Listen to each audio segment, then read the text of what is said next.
Welcome, everyone. It is April 29th, 2015, and we're having our remote viewing discussion that we have once a month. Welcome, everyone. We have a nice group assembled this evening and 3 sessions that I'm aware of to go over. I'm going to poll the group again to see if some might have been lost in email because I've been working from iPhone quite a bit, and I apologize if we need to go hunt some down, but I don't think so. I think we only have 3 tonight, which is fine with me. Gives us time for plenty of question and answer stuff and just whatever you want to talk about when we finish. So here is our target. And believe it or not, I didn't say anything to Lynn when I chose this target from a group that he gave to me. We have already worked the Waco Plain Festival once, but I want you to learn from this that there's always more information to be gained from a target. So it's okay if you work the same target more than once. It's also good practice for if you think you recognize something like a distractor. It's like, this reminds me of this other target. It's good training to have that experience because it's like you have to set aside the thought that this reminds you of previous sessions, and that's why we teach you to set those aside as possible distractors in the admin section before we start, before you ever start your session. So you also, in your training, move through retasking exercises as you get sight contact and are retasked with your perceptions for more detail. This reworking of the same target twice, Lynn has much more. Am I surprised? No. He really put a lot of work into researching this target. And I think I'm going to turn the mic over to him in a moment, even though Troy is, I'll say my hometown. I'm from Indiana, but I've lived in this area since 1989 now. So Troy is home. And this is quite the festival. There's lots and lots of biplanes, and the whole town turns out. And Lynn, I am going to turn this over to you since you did such a great job researching, and let you talk as I scroll, if that's all right. Sure. Yeah, the previous one, I'll have to go back and check that. I think it was on the reunion, which was held in Mount Vernon. I think it is Mount. Actually, that's another target. Yeah, that's another target. I don't think I'd done this one in Troy, though, even though I think it's the same group of planes, same group of people, and all that. Actually, I took the photos on the other one. It was in Troy. Oh, was it in Troy? Okay. But we had another one, a reunion of B-25s. Now, that was another target, too. Yeah, that's right. Okay. All right. So, anyhow. All right. On this one, I followed one plane in, and here it's heading for the reunion, excuse me, for the meet, and this is an annual event. And so I just followed this one plane as it goes into Troy, and if you cursor down to the next page, I think the next page has the plane with the, yeah, there it is. The landing field, which you can see is all grass. It's not paved. The lake out behind it, excuse me, and the parking field, and also in the next one down, you can see where the planes have been coming in and lining up for the reunion. Not all of them are biplanes, but this is a biplane meet. And so this is a cropped picture here of the field that if I hadn't cropped it, you would be able to see wingspan of the red plane and all that I was following in.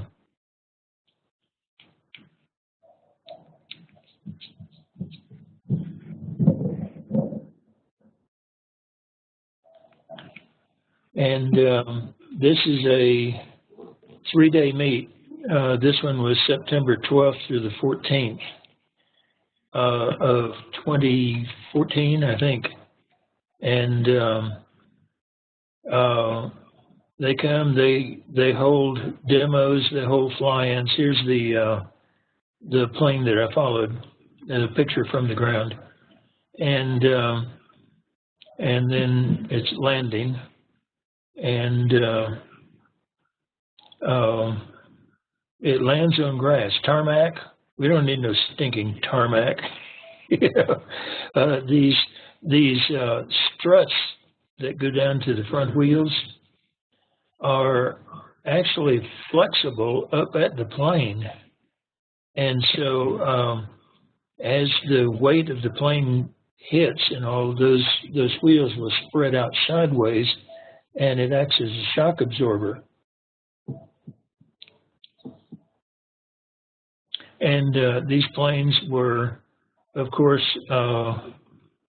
used in war, and they could land on just about anything. Farmer's field with all the rows, you know, plowed and everything else. And here you can see on that right diagram, you can see how the two front legs are actually fixed so that they will act as shock absorbers. The front wing, the top wing is actually in front of the back wing, and the back wing, I mean the lower wing, and the lower wing is actually smaller than the top wing. I tried to find specs on this. This is a 7-piston motor, and of course it's circular, and so all the pistons actually run the drive shaft that runs the propeller.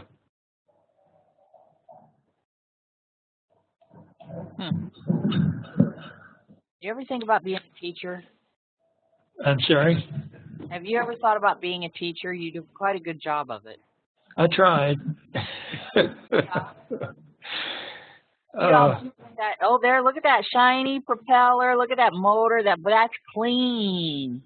And here we are an in-depth discussion on how it works. I imagine these planes are so pampered that, you know, we should all live that way or something. Imagine those things are polished and believe it or not, the plane body itself is not metal, and neither is the wings. The wings are wood. The body of the plane, which you can see here is as shiny as it can be, is actually made out of cloth. Wow.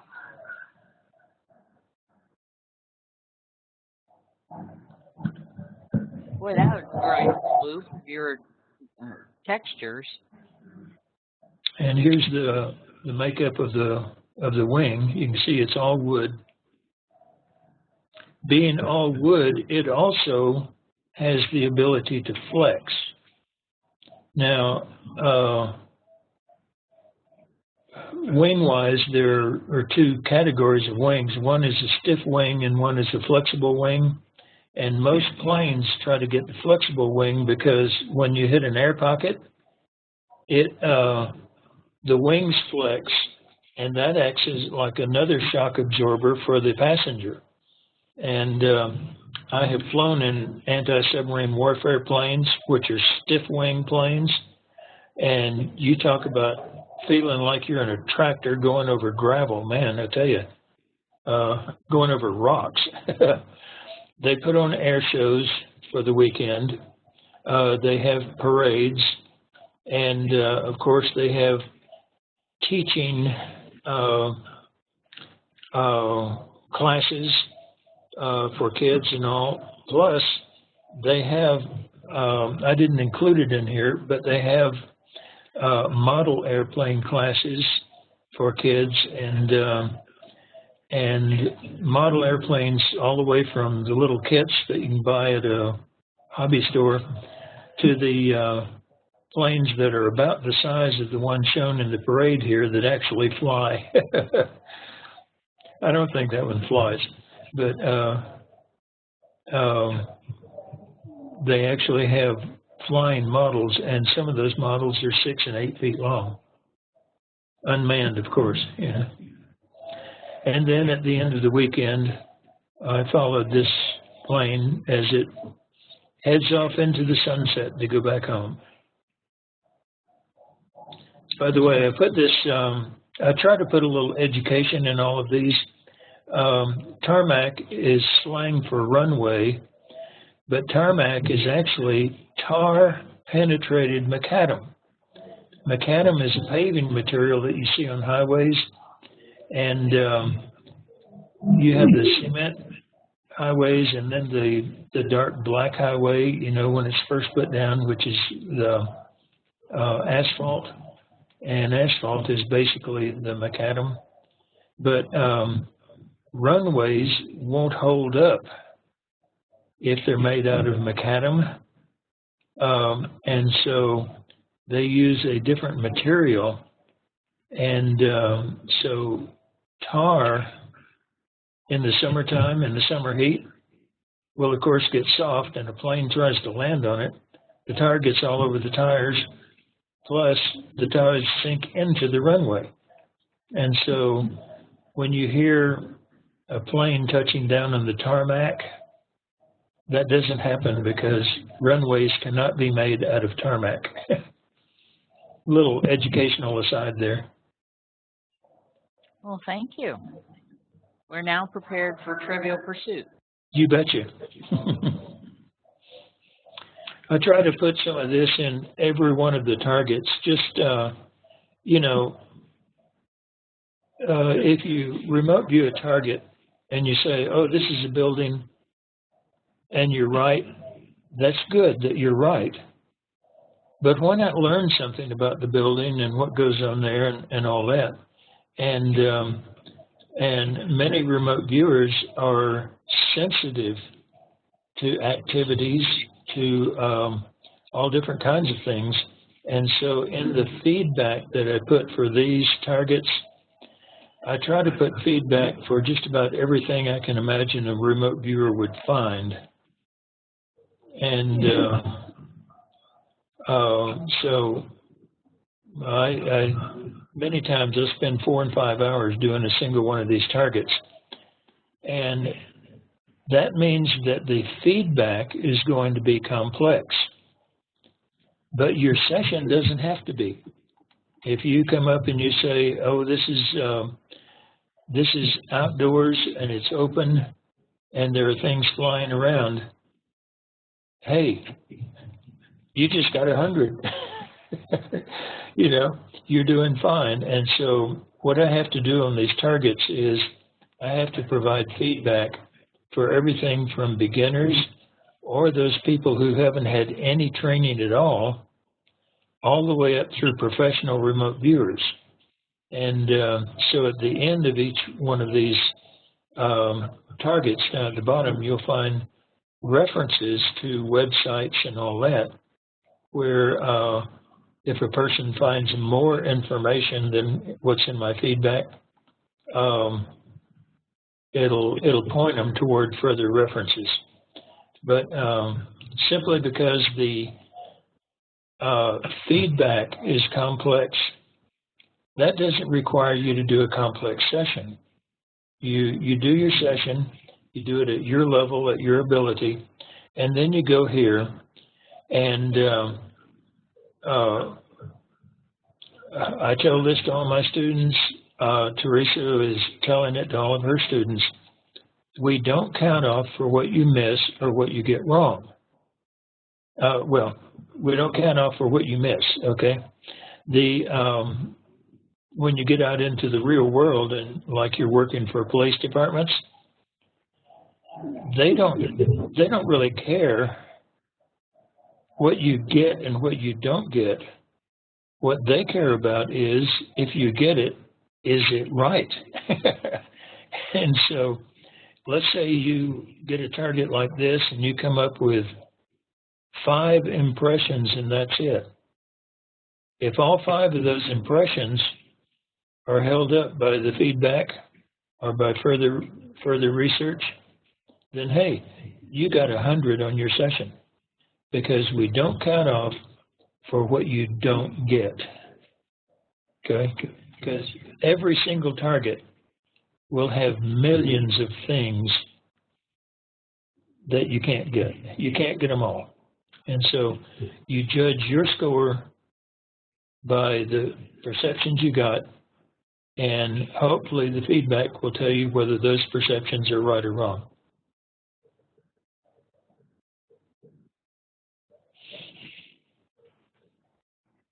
Thanks, Lynn. That was so much more entertaining. I mean, that was really great, just because otherwise we're going to sit here and we're going to read everything that you wrote, and it's just not the same as receiving it firsthand orally. By the way, another thing I learned was these are not Waco airplanes. These are Waco airplanes. Waco, W-A-C-O in this case, is pronounced Waco, and it's an ancient war cry, Waco, you know, and since these were military airplanes to begin with, they just called them by the old war cry, Waco.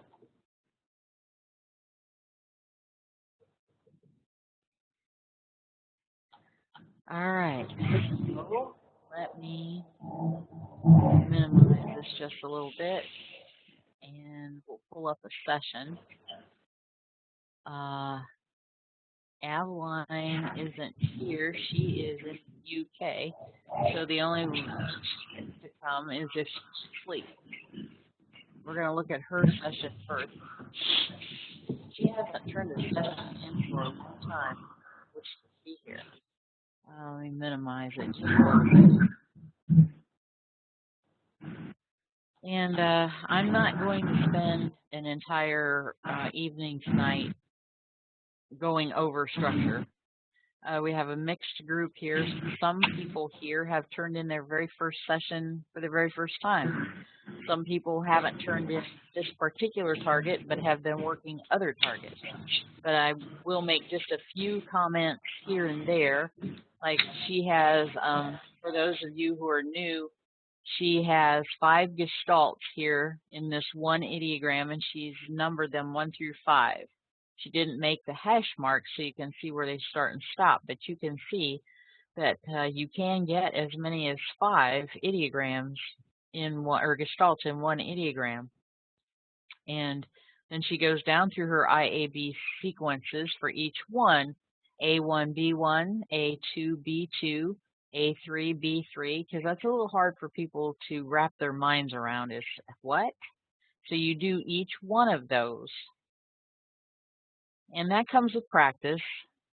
And I always tell everybody, don't try to remember everything all at once. Send in sessions, and like, you did this, you need to look at this.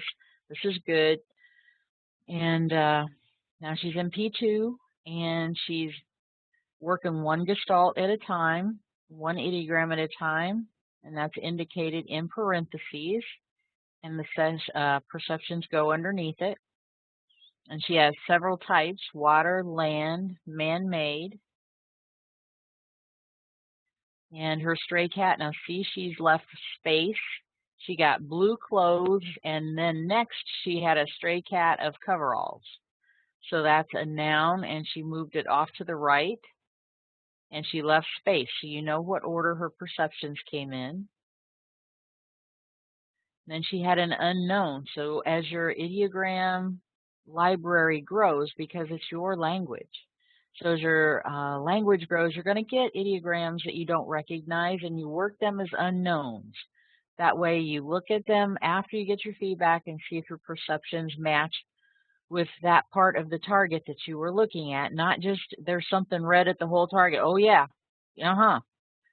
Hopefully the red that you got was with the unknown as you were working it, and it only comes after you look at the feedback. So don't try and guess what it is ahead of time going in. So more stray cats of acrobatics. This gets good. And we're to reinforce, your summary is where the rubber meets the road. Your session itself is mixed with conscious and subconscious mind information. And your conscious mind is always trying to jump in there. Your imagination is trying to jump in there. It wants to name and guess everything in sight. So that's why you go through after your session each perception and mark as we go through just a brief overview in your summary. And we'll get there. Again, I'm not teaching a whole course tonight, but this is a great example of how a session should look for those of you who are just now turning in your first ones. So here she got acrobatics, which is pretty good considering these planes. And then she has her AI. She has some dimensionals up there, multiple high up, things that indicate size.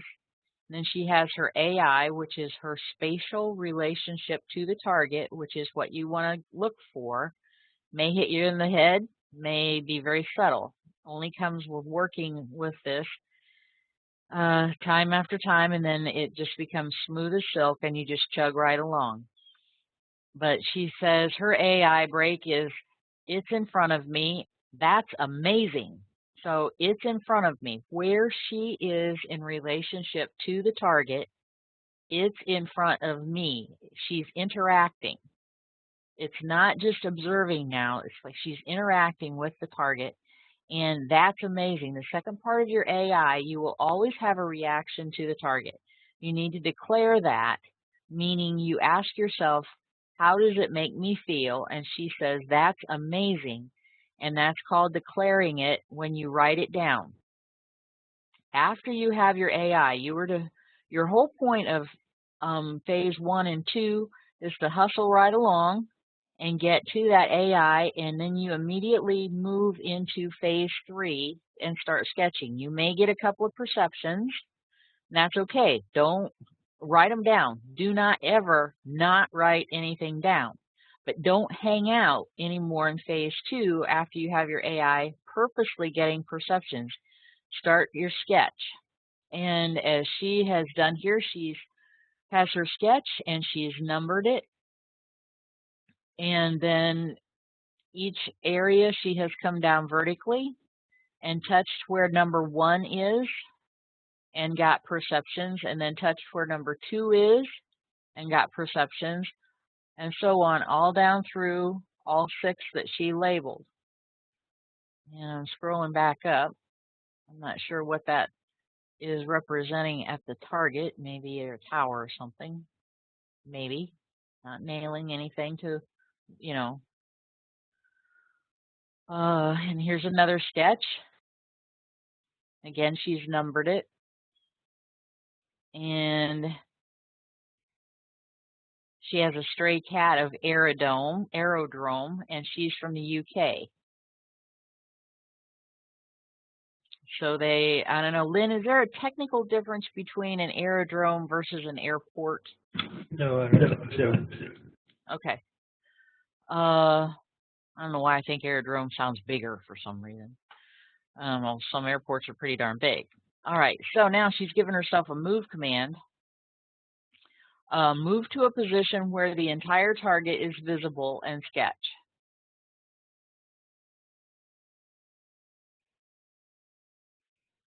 Okay.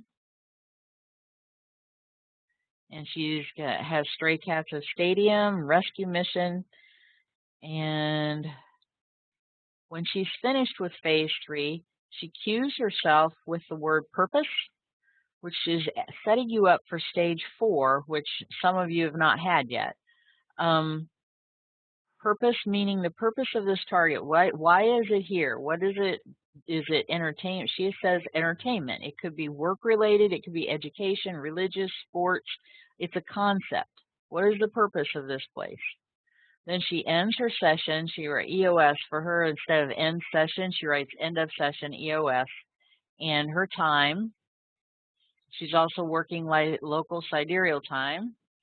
And then she did not pick up her set-asides, but I was thinking I'll have to remind her to do that, because your set-asides are your distractors that you begin your session with, and because you've made that agreement with your subconscious to do this work now, to not be distracted by those things running in the background in your head that you're always, as I say, on point for.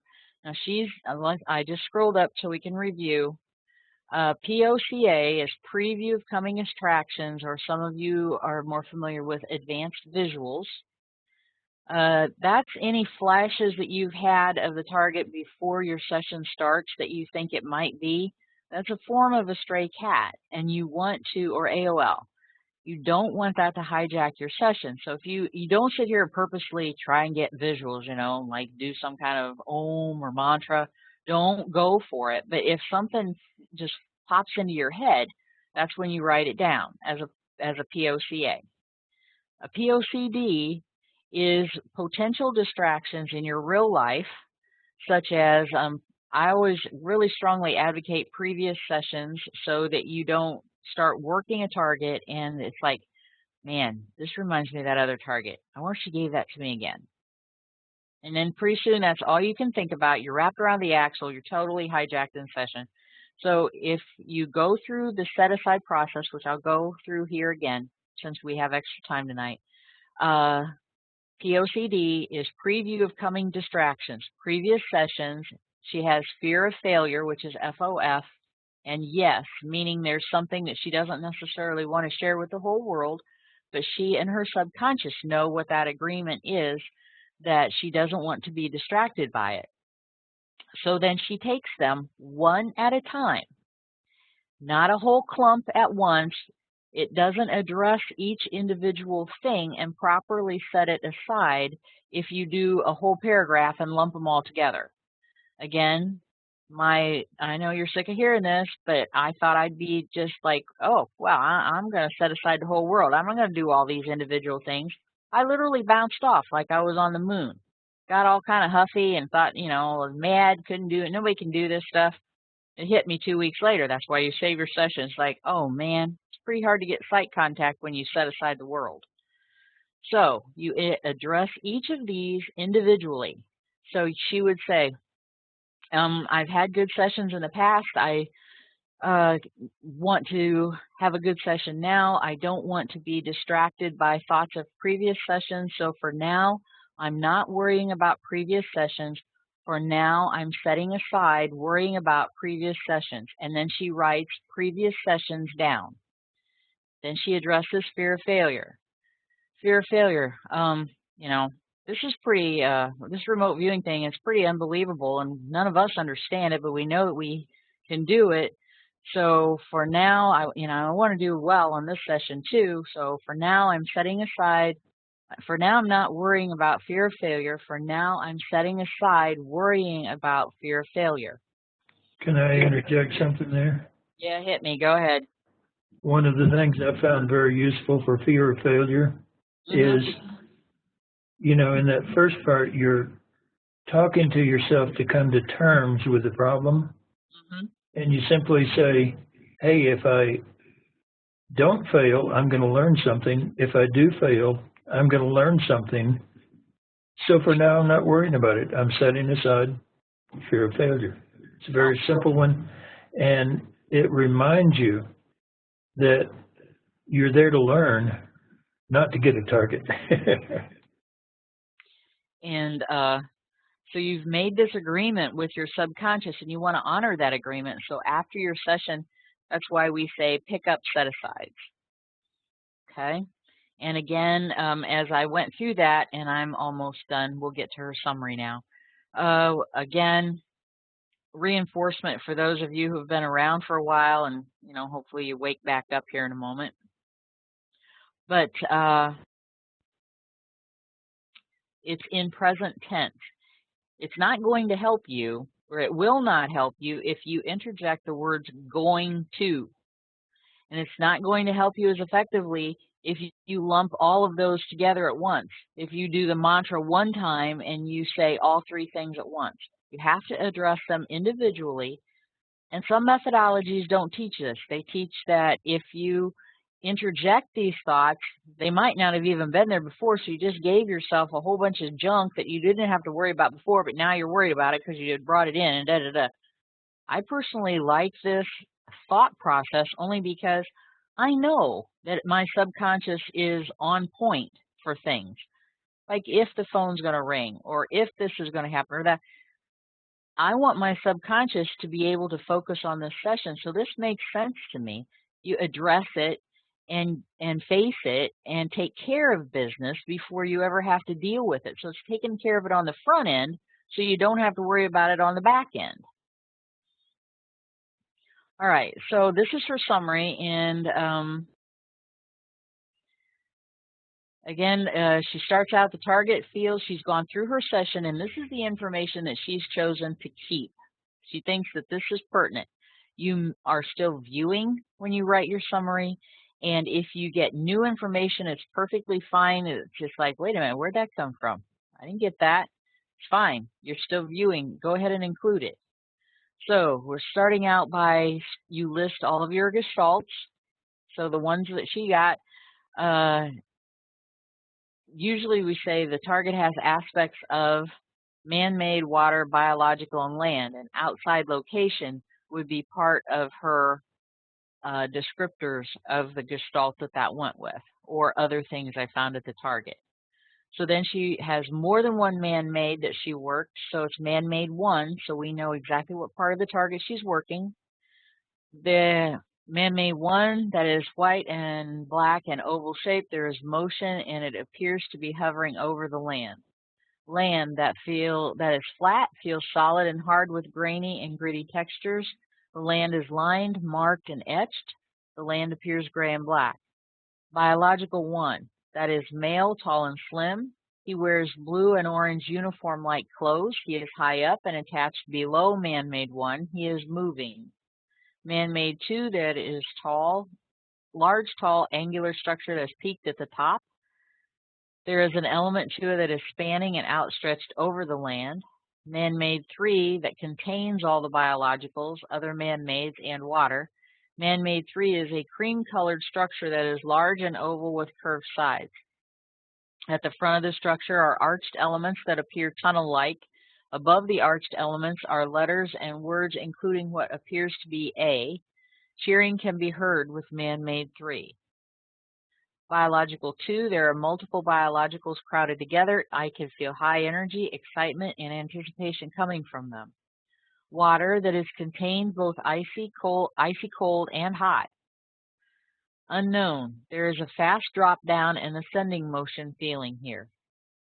And then purpose is entertainment. And then I always teach everybody that stray cats are not part of your summary, but I always find it interesting to just look at them as an instructor talking back and forth with you about them, because some of them are P7s and it gives us just some extra dialogue. But stray cats are not part of your summary officially.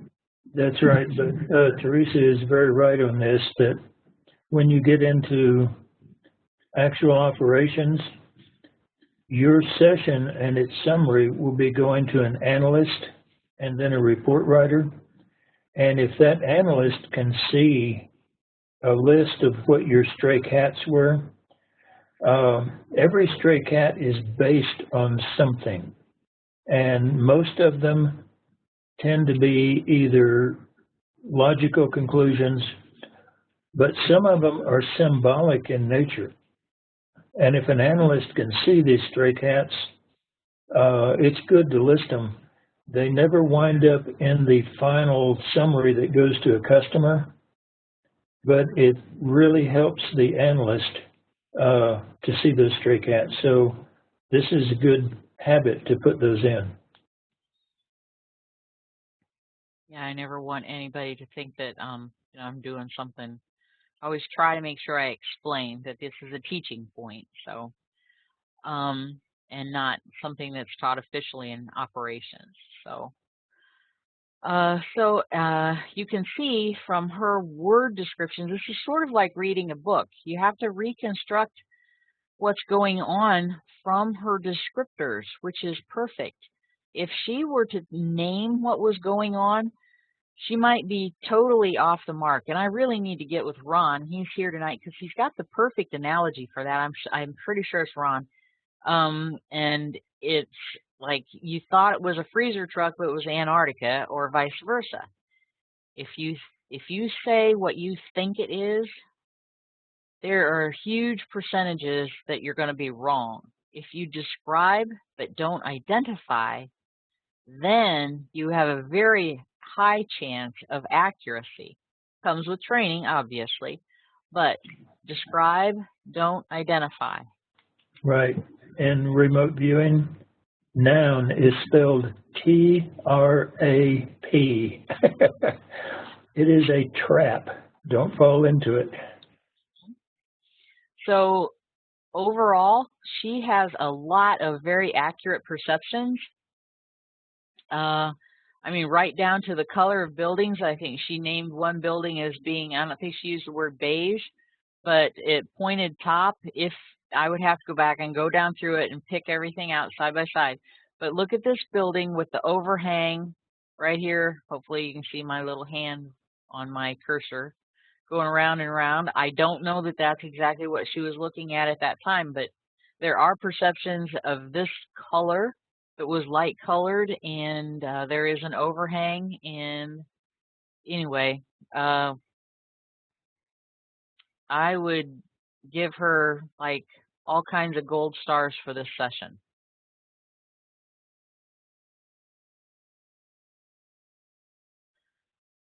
And Bob, we're going to go with Bob next.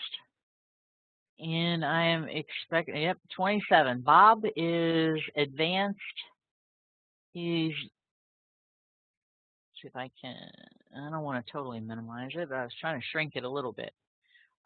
He is practicing scalar tools and P6, and also practicing moving around because he has been in advance since the first of the year and is trying to branch out and reach toward taking some beyond advanced courses and maybe thinking about doing some operational work. So he's got a long session here because I've been working with him. Last year, we did a lot of retasking. People would send me sessions and I would retask. And it hit me as Bob's instructor, he was completely used to me telling him everything that he needed to do. He'd send in a session, I'd retask him. And so I pretty much had to push him out of the nest for the most part. It's like, no, you get back out there, and it's just like, when my dad taught me to drive. They well know in snow. Town is 3 miles away.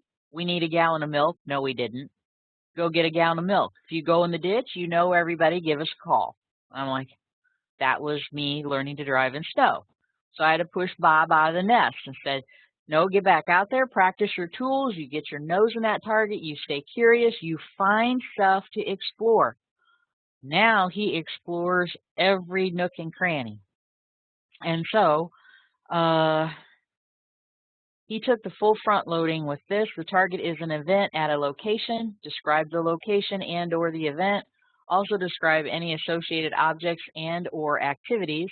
Also create a timeline of the event and find it on the dowsing map. Now this is a bunch of pollution. Neutral pollution in that he does not know anything about this target. There are a million events, more than millions, into all of time and space, more than millions of locations in all of time and space. So all he has been told is the tasking and where to focus his work. It's like going on a museum field trip. As I wear this out. English teacher, really hopes you have a good time. You're at the Chicago Science and Industry, have a good time, or Natural Field Museum of Natural History. Go have a good time, but I want an essay on the Egyptian exhibit. This is the same thing as a remote viewing session with front loading. You do not have any particular specific information about this target.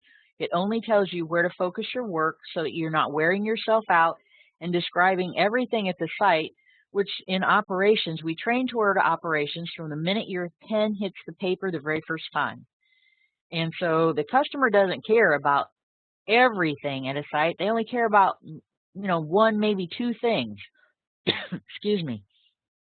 So he has a lot of work ahead of him that he is going to be paying attention to as he goes through his session and trying to address the tasking. And Bob, anytime you want to jump in and talk about your session, please feel free. And we're going to be scrolling down through your 27 pages. And this is a very good session, by the way. Me dodging my malware on my computer, it's been a little dicey, but he is having AOLs or stray cats of golf course, and he's already, look, he is in P2 with his phase 2 with his very first gestalt that he's working, and he's getting outside perceptions. Excuse me, I'm so sorry. While you're doing that, let me let you go ahead and clear your throat. The golf course AOL is a great example of a noun popping in and how it can be symbolic of something. The landing field is kept clearly mown, extremely short grass, and no rocks, no pebbles, no nothing that would puncture the tires or anything else. And so this airfield, even though it's not paved, is it's manicured better than a golf course is. And so here, golf course is very symbolic of the way this land is taken care of. And so there you can see a sort of symbolic AOL, and it's still a noun. You have to set it aside. But what if Bob had named this a golf course and then started describing golf games? This is why these nouns are sometimes very instructive, especially for an analyst later on. But as far as your session goes for the viewer, you want to set these off to the side. And you may think, oh, golf course. Oh, no, it's not a golf course. I'm not going to write that down. No, write it down. Write it down because it becomes useful to somebody. And I know that by the book, I just scrolled up and Bob did not have a preview of coming attractions or advanced visual. And by the book, he's supposed to get site contact, take coordinates as his initial cue, work his way down through P2, gradually start getting, dimensionals. Well, I think he's hit the ground viewing. There's been no AI declared, but he's already getting dimensionals and concepts, and he's only started to work his very first gestalt. Recreative concept, leisurely meaning, uneven alignment. He's got grassy textures and natural outdoor stuff. Biological, he's got male and female structure, and he's middle-aged to older in years. And I try to teach you, it's so hard to try and get everything crammed in, in 3 days of manual review or whatever we have. But some people, and when we train, what little time we actually spend with you, training you, it's leading a little bit, but we're trying to teach you how to describe things. It's like biologicals. Okay, what about the biologicals? Because some people, they start to sit there and, they're thinking, and so you're cueing them so they don't just sit there and like wander off, and then your imagination kicks in. Okay, tell me about the biologicals. What about the biologicals? And so we try to pull that information out of you so you start slowly writing stuff down. It's like, oh, they're human, they're male and female. And we do not want you to work from a checklist, because then all of a sudden you're working within the limits of a checklist, and you never want to box yourself in, because if you don't, your subconscious will learn. It's like, well, it's not on the checklist. She didn't ask about it. I'm not going to tell her. So you don't want that. You always want to be open. But okay, what about the biologicals? Just mentally ask yourself, what about the biologicals? And always write everything down so that the person following your session knows if you've cued yourself or knows that you've given yourself a move command. So he's described in various colors of attire and sporting light meaning. And by the way, he always writes a great summary, so we're going to kind of scroll down through these. AOL of Art Museum and Art Show, which they do have events within this event with vendors.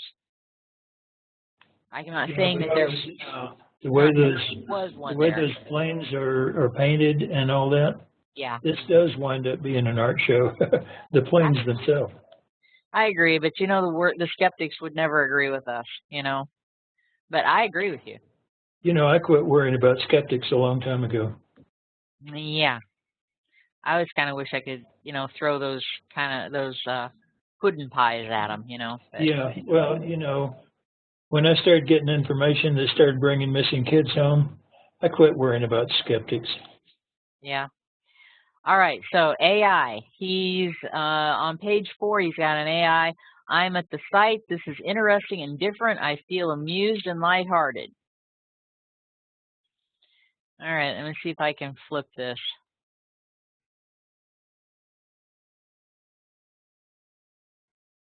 I knew it. You know I can't do this. That's why you'd never put me in the cockpit of the plane, especially in a biplane. All right, so kind of an interesting little object there in the center.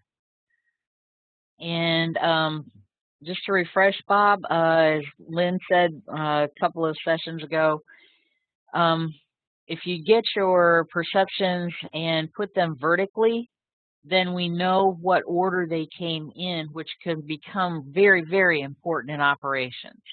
So instead of listing them across, and Bob and I just talked about starting to not flip his paper to landscape view and start doing it vertically, because I'm used to it with him, but if he starts turning sessions in operations, other folks might not appreciate it. So keep your 1, 2, 3, and 4 vertical instead of going across as well. Yeah, and on like land, let's say you cue with land and you get somewhat hilly, earthy, and then you get that the object is the focal point. Okay, you go down the page and in the things column that's going to be coming up on the next page, you would, or here on this, you would go down the page and you would put, you know, the object of things. Then you go back, and as you get these impressions, you keep moving down the page. And because an analyst can often tell more about the target from the order in which you get the impressions than they can from the impressions themselves, because the order in which you get them will quite often either lead up to the most important thing or start with the most important thing and work your way to details. And an analyst will know your work, and so you really need to keep moving down the page rather than making columns side by side. And on the next page, you see the columns side by side, but he keeps working down the page as he goes. And I'll point out that he cued himself with purpose after his phase 3 sketch. Now, for those of you who are brand new, this is phase 4 or stage 4, we call this the matrix and working in the columns. And this is like being able to have the whole stage to work on versus being limited.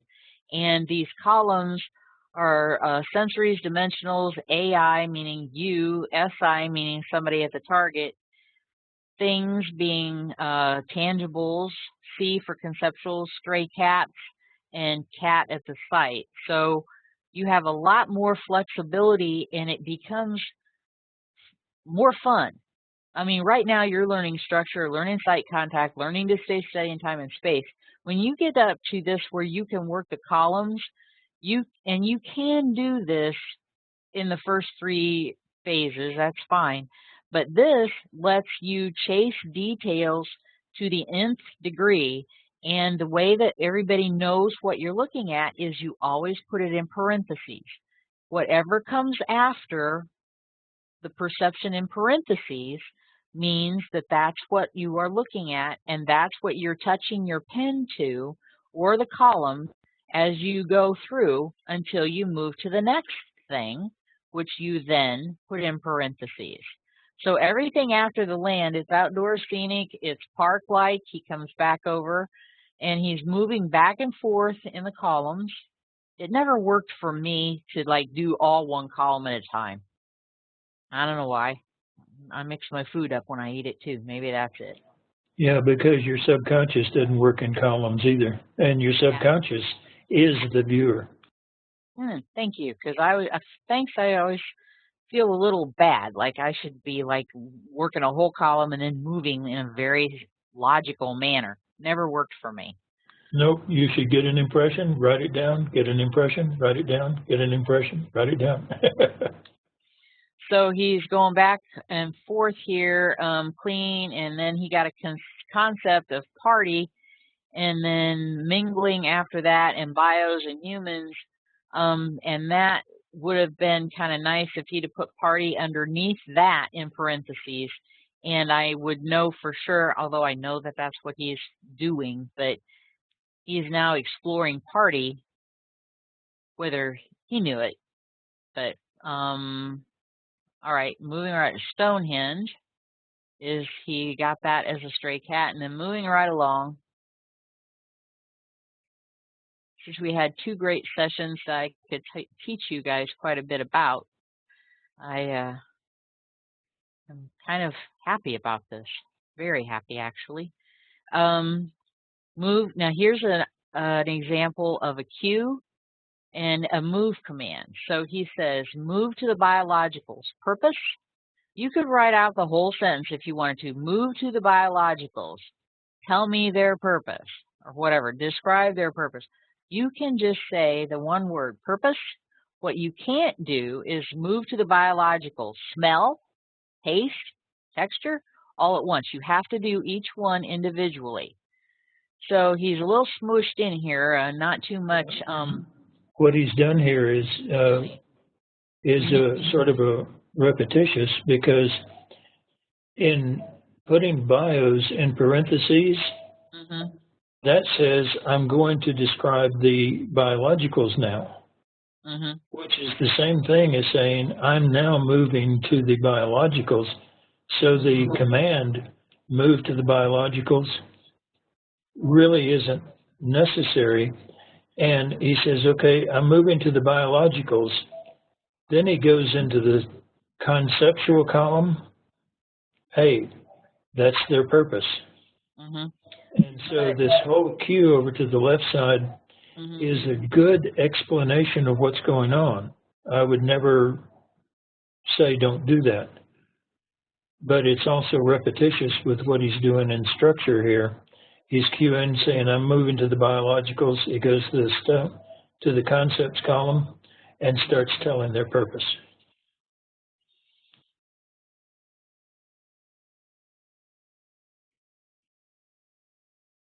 Art-like work. All right, so, but I think he really wants, and I know what you're saying, Lynn, he wants to definitely, he's asking a question like he's interviewing. And so, and so it's kind of like artistic versus scientific. That makes any Right. sense? And like I say, I would never Right. tell them don't And do that because it is excellent and it helps an analyst. It also helps you as the viewer when you're writing your summary because I it was tells what you did. going to point out that the analyst, I mean, how much problem have we ever, how many times have we discussed that not everybody can figure everything out because we don't see things the same, we don't interpret them the same. And so if the analyst is more scientific than intuitive, you know, when I discharge patients, or when I triage them, how do you learn best? You know, visual demonstration, written, and different people learn in different ways. So actually, I'm happy to see that he writes it out with this cue and doesn't just depend on the columns and that's whatever. So Yeah, I think it's a great idea. I don't do it simply because I move through these so fast yeah, that you know I don't stop to write sentences and all. But I think this is a great idea, and I would, like I say, I would never tell him don't do this because this would be a tremendous help all the right. way up after he turns the session in. All right. So, and you see this arrow he wrote in concepts, but he's like, oops, that really needed to go over. So he drew the arrow to the column next to it. Grouped and meeting. Oh, laughter and merriment. Kind of trying to get down to his summary here. Oh, move to the object. Weight, approximately 80 to 150 pounds, whatever it is. And height, and it's approximately 30 to 35 feet tall. It's irregularly shaped. I think these probably have another page along with them where he's doing timelines and scales and all that. Not yet. He knows about that, but he does not indicate that yet. But then you come back to stage 4 and report what you get from stage 6. He started queuing it. Now see down below that. Then he started. So see, he knows to do that. He didn't need to do that yet, but he did his little guesstimate thing over here. So then he went to phase 6 tools, scalar tools, and has a worksheet for those, and indicates that by writing it down. See page 13A, P6 worksheet map. And he's starting to try and figure out measurements here. There's several tools. There's 12 to 15 tools that you can whip out. And the thing is, this is really a toolkit. All these things that you learn, and you whip the one out that you need when you need it. And that's why you learn structure, so that you have all these things that you can vary in your approach. So whatever this object is, he's working a timeline. We call him time, even though he's not measuring time. You know, we probably should come up with a new term for that, Lynn. Yeah, it's actually scalar functioning, but Ingo called it a timeline, and that has stuck ever since. But it's actually scalar functioning, and it's a scalar ideogram. And just like you feel your way along the ideogram in stage 1, you do in stage 6 too. Yeah, I've been trying to drum that into people's heads. This is important later on because phase 1, your ideogram, phase 3, your sketch, phase 6, all your scalar tools are ideograms that you can probe for information. That's right. And I keep telling people, and it's like talking to a wall sometimes, with the wall not being there. And if you really practice and get good at ideograms, as you get into the higher stages and operational work and all that, it's easy. If you don't, if you just blow those ideograms off and don't practice them and all that, when you get into operational work, some kid's going to stay missing, you know, because you're just not able to do it. No pressure. I don't mind the pressure. So he's doing all kinds of little fun. He's doing weights and heights and lengths and time and days of the month when the event takes place. He's just having a fine time with this, which is what part of my pushing him out of the nest. It's like, I didn't do any P6 stuff. The tasking didn't call for it. Well, you find something. You get back out there on that bike and you find something. I'm proud of him for this. Yeah. Yep, you find something to measure. I don't care if the tasking didn't tell you to. You're practicing. Find something to measure. That's right. One of the things we teach in the medical apps course is you have to be creative and you have to be flexible in your creativity and in the use of these tools. Because once you get into the medical apps, you not only have all of the remote viewing tools, you have the medical apps tools, and you wind up with hundreds of tools on your tool belt, and you better be smart about how to use them. Look at this. Weekend, year, annual event, well-known, travels, different locations yearly, variety, spontaneity. By the way, this does happen at different locations yearly. Yep. Wow. Nice work, Mr. Favreau. Fantastic. What do you think? Clockwise? Ha! Congratulations. By the way, this is now up on the clockwise. this is now on the website for what? Sorry, this is now up on the website for anybody who wants it. I put it up this morning. By the way, I don't do well with spring forward and fall back either because it makes no sense to me. If you're saving an hour, it seems like you ought to be moving your clocks back. Anyway, I just do what they tell me.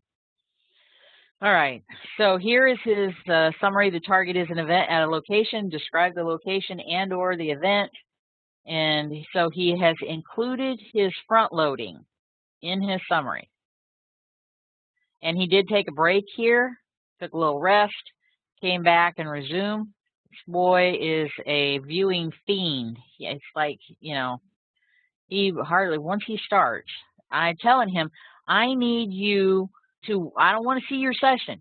Do not send it to me for a week. This kills him. He wants to do it all. I mean, he'll crank out 27 pages in 18 hours. I'm like, no, you need to practice taking breaks. You need to practice not getting your feedback. You need to practice, you know, working a target over days and weeks and months. I don't want to see your session.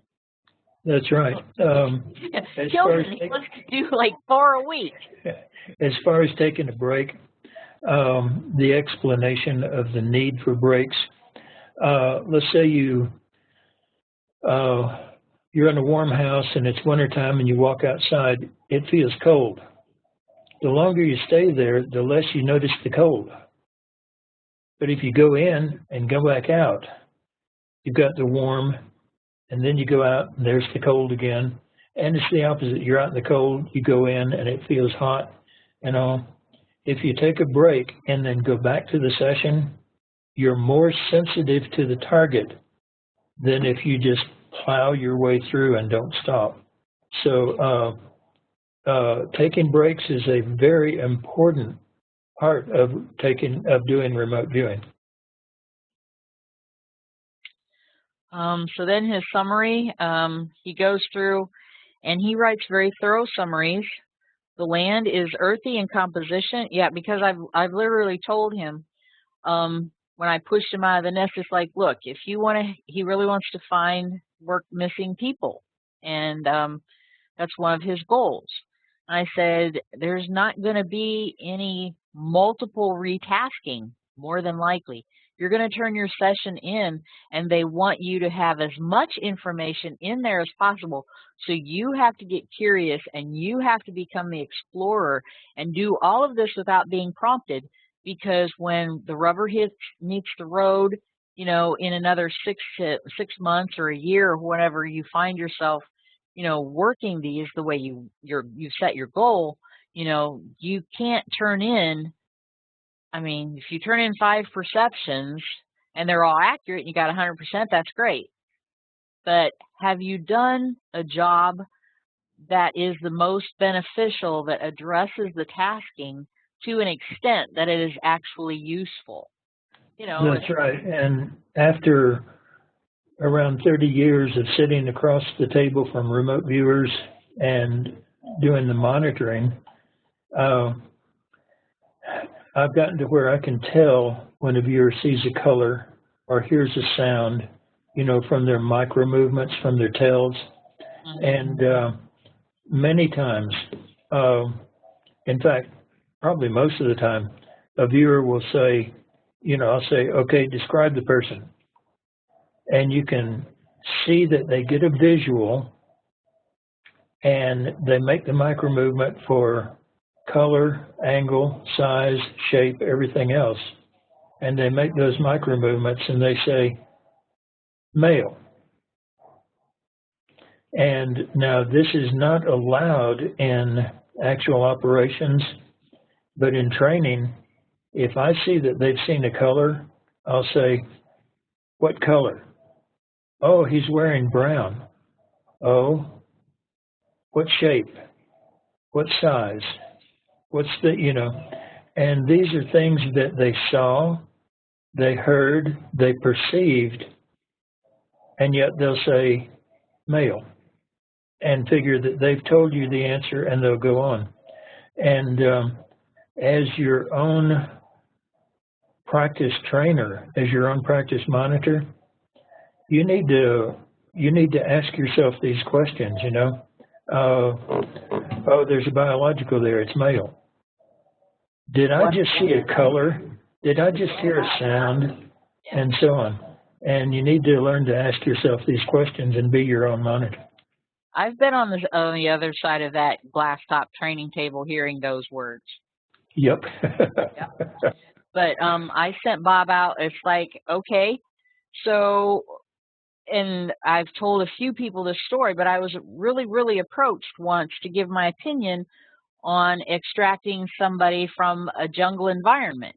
And sure enough, I said, you need to find out more from this customer. And after 6 or 8 emails back and forth, because I'm not involved at all, somebody else is telling me and getting my opinion, sure enough, there's a whole different picture unfolds once you get like the blinds open on what this customer really wanted. But essentially, if you were in an environment, and, you know, I was talking to Lynn, and so it became a really good analogy to explain to people.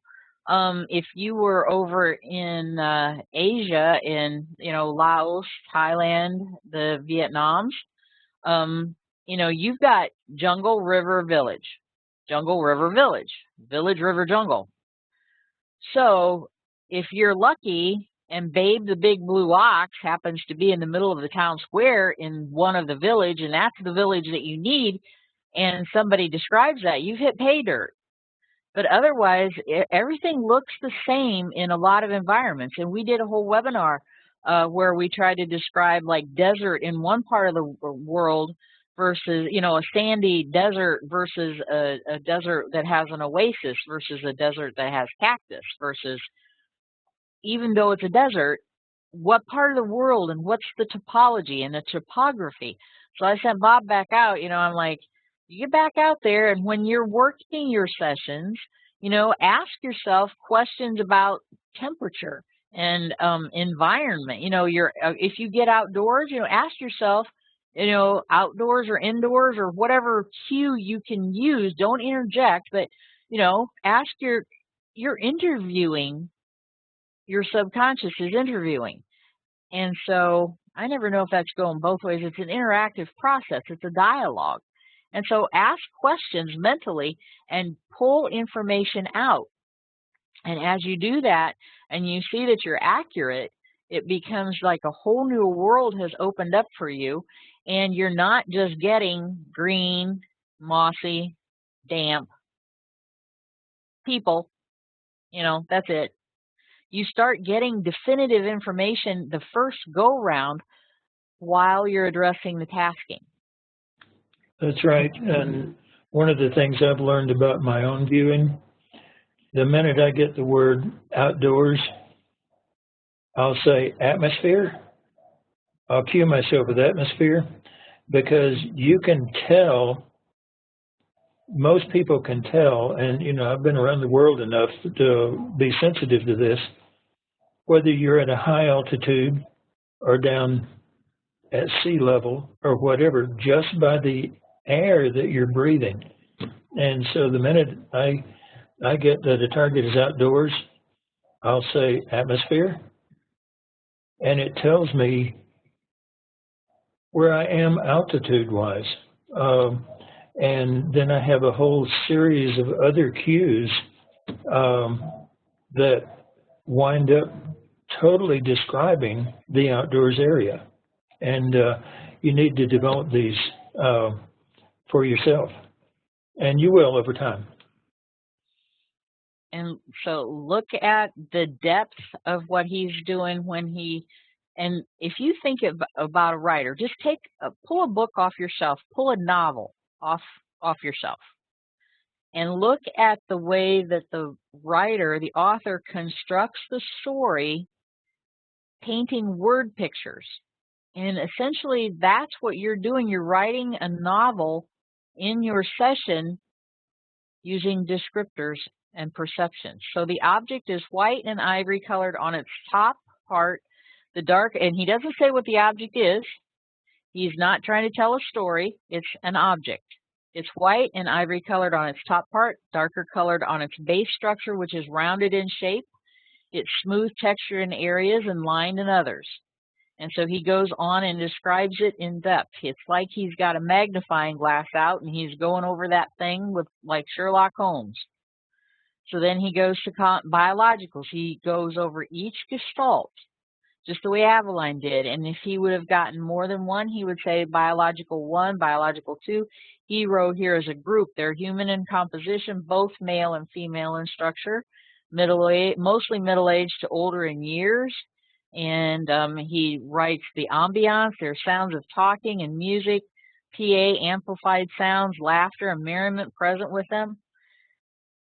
And for you new folks, right now, you're working one gestalt, and you get 3 perceptions, and your pen just kind of dries up. And I say, fine, you have plenty of gestalts, pull down another one.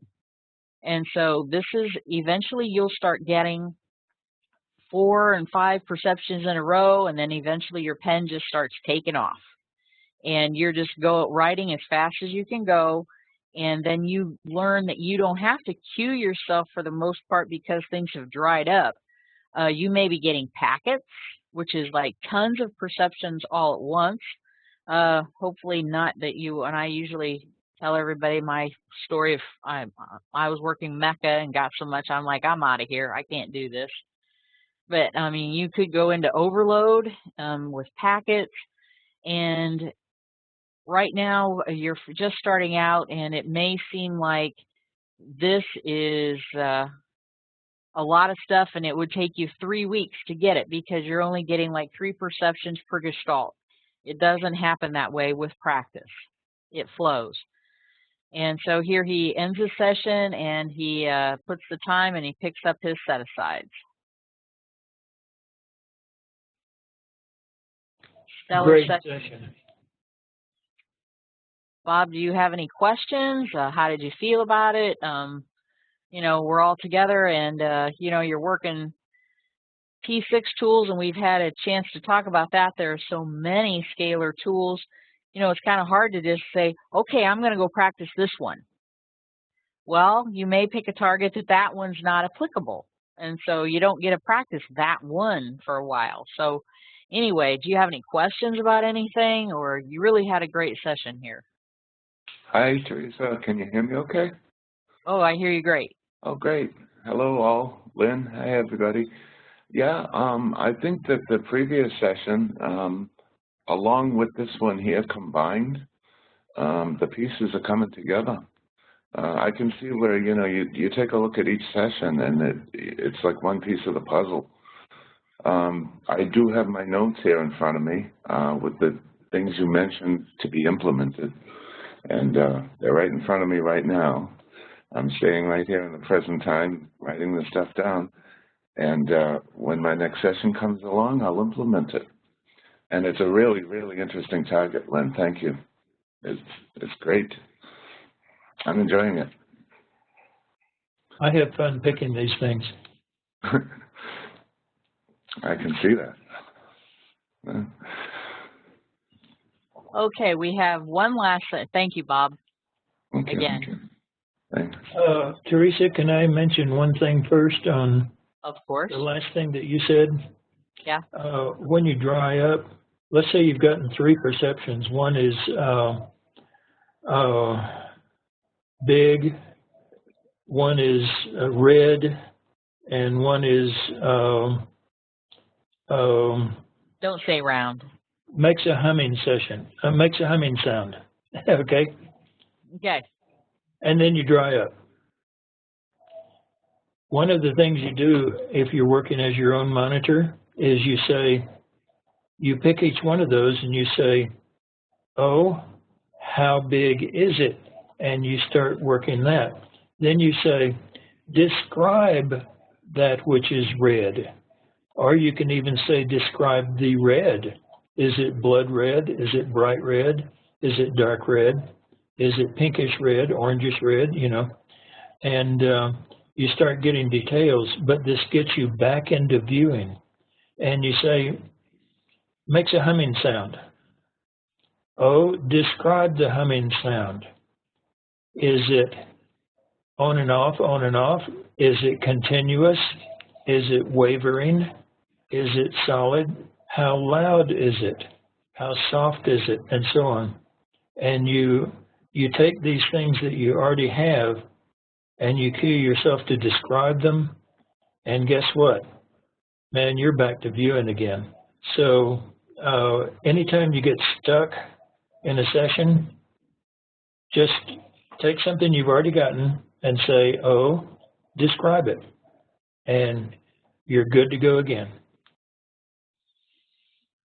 We have one more session, and that's Rich's. And just so you know, I'll be working with him and explaining structure. This is the very first session he has ever sent in. And so, you know, he was at home, did it without me monitoring him. And so I'll be talking to him about, and I don't want to spend, you know, the next 15 minutes going over IAB sequences and stuff like that. But for somebody and he didn't come from another trainer or DVDs or books. And we did our thing online. We did manual review. I monitored him. I think only once, just because schedules are so hectic. And I said, you know, you have the tools, and, you know, this is not the fate of the nations. Go out and try it on your own. If you can't, if your schedule and mine don't meld, send me what you have, and we start interacting. And so, I'm not sure. I looked at this just a little bit ago because he just turned it in. So he hasn't written a summary, but he has great perceptions. He got green, light blue, tough, molten, and then over the stray cats, he's getting grass, and he knows enough to set grass aside. It's a noun. Open field, Windows XP. I don't know if, you know, how that factored in, but background and volcano. So he's got some stuff going on there that is reminding him, and I'm not sure, you know, we'll be working on, you know, dropping down the page and all that. But molten and volcano, some of these things are associated. Man-made, he got metal, wood, and break and resume. Rich, that goes on, break and resume go on the right side. A stray cat of a house. Stray cat of, looks like satellite. Oil, lattice, and organic 1, and he knows organic, if he has more than one gestalt, to number them when he goes down and starts to probe, so we know which one he's looking at. So he emailed me, and it's like, you know, I don't know if I, you know, maybe I don't have the knack. And I'm like, you've only sent in one session, you know, it's okay.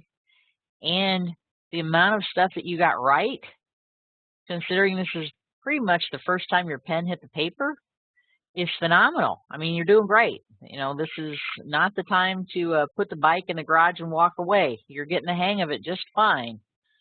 So, Stray Cat of cheese and mild cheddar. I like that because they do sell food at these events, including pizza. I know that for a fact. I'm your outbounder. Then he has a small sketch here. Looks like sight or seeing. And green. And the land is gray, dust, ashy, red. Stray Cat of gas can. Water, he got black, oil, dark, and spread. And phase 3, that's where your sketch would go. And purpose is science. And then he ended his session and he picked up his set-asides. So for somebody without a trainer sitting opposite him and just giving it a go, if you were to peel his perceptions away from the nouns and look at those in relationship to the gestalt that he's describing, he's got a fairly decent amount of on-target stuff here. Yeah, he really does. And so, anyway, Rich, if you have anything you'd like to chime in, ask questions. I know you're just barely getting started with your training. Go ahead. Can you hear me? Perfect. I guess my concern is that when you are thinking when you're going for perceptions, like my mind just kind of races with a ton of stuff, and I'm thinking that my mind is already like going to a stray cat and describing that. Like, should I just write everything and anything that comes to my head, or kind of try to pick and choose what I think the perception is? No, Boy, you write you just go ahead and hit that. Okay. You write down everything you can possibly get, and what happens a lot of times is you write it down and you get 20 more things while you're writing one word, and you get everything you can. The way CRV is structured is you do your session, and it's a mixture of right and wrong, of logic from your conscious mind and perceptions from your subconscious, and it's just a mishmash.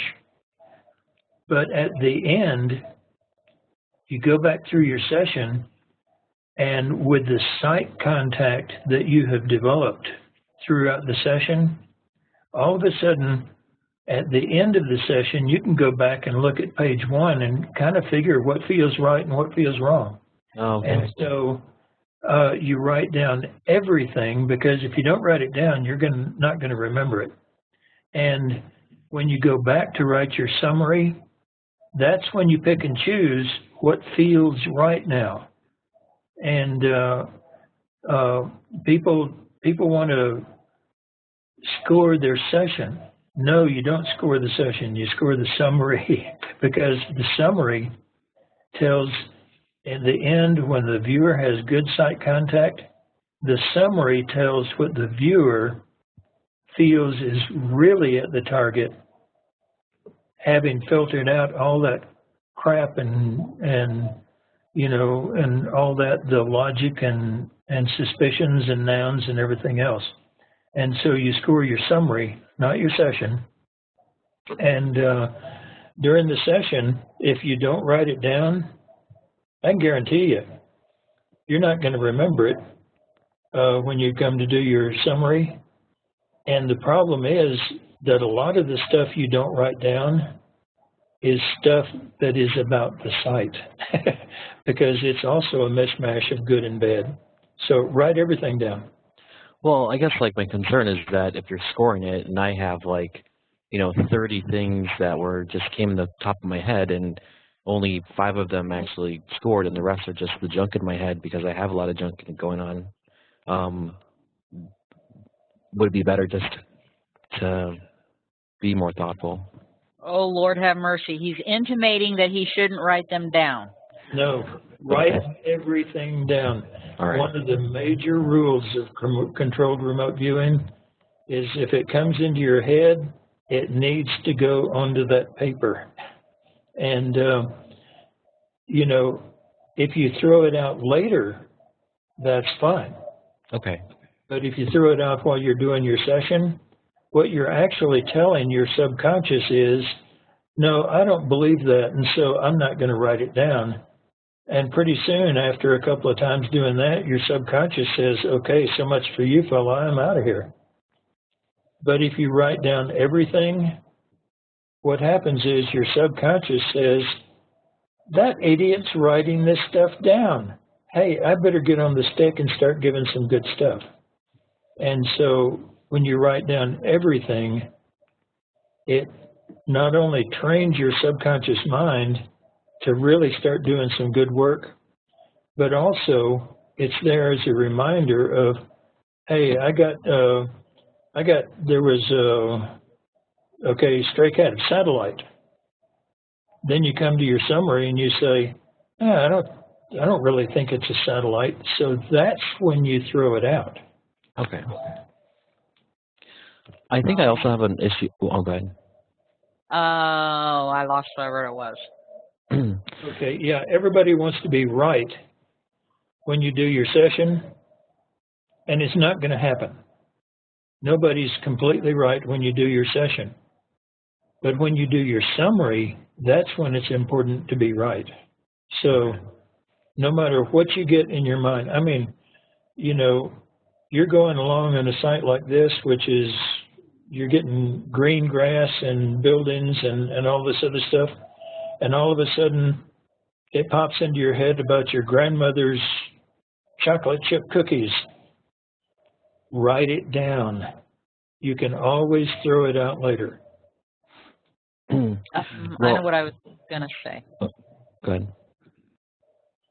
Only that it's not your job to try and make sense of it. And there's going to be things that, unless the customer doesn't know anything at all, they are going to know things that they never divulged to even the project manager. So what makes sense to even the analyst or doesn't make sense, we don't care. We bump it up to the customer, and it may make perfect sense to them. But if you don't report it, then they never get it. They never have the right to have that information so that they can make decisions. That's right. We've had sessions in the military unit where all of the sketches were just, I mean, hen scratch scribble, looked like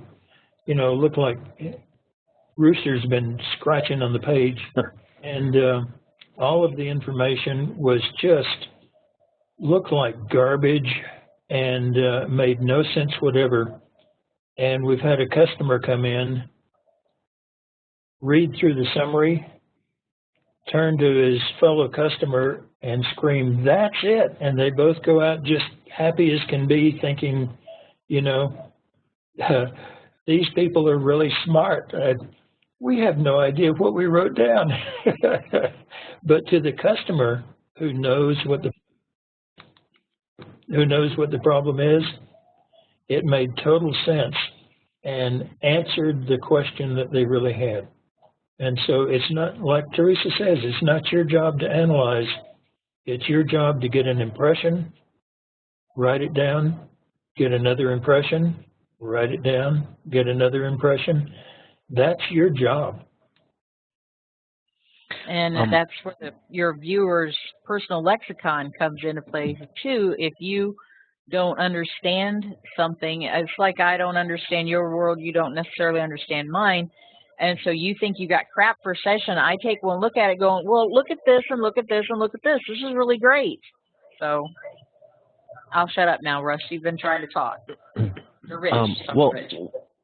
One more thing was that whenever I have an ideogram, like I'd write down the word land, like automatically in my head always pops up like sand and yellow. So, and I don't seem to be able to like get away from that, or like every time I do water, I always think water, blue, green. Yeah, what's happening is you're trying to jump into stage 2, and this is the thing where you write it down as a stray cat.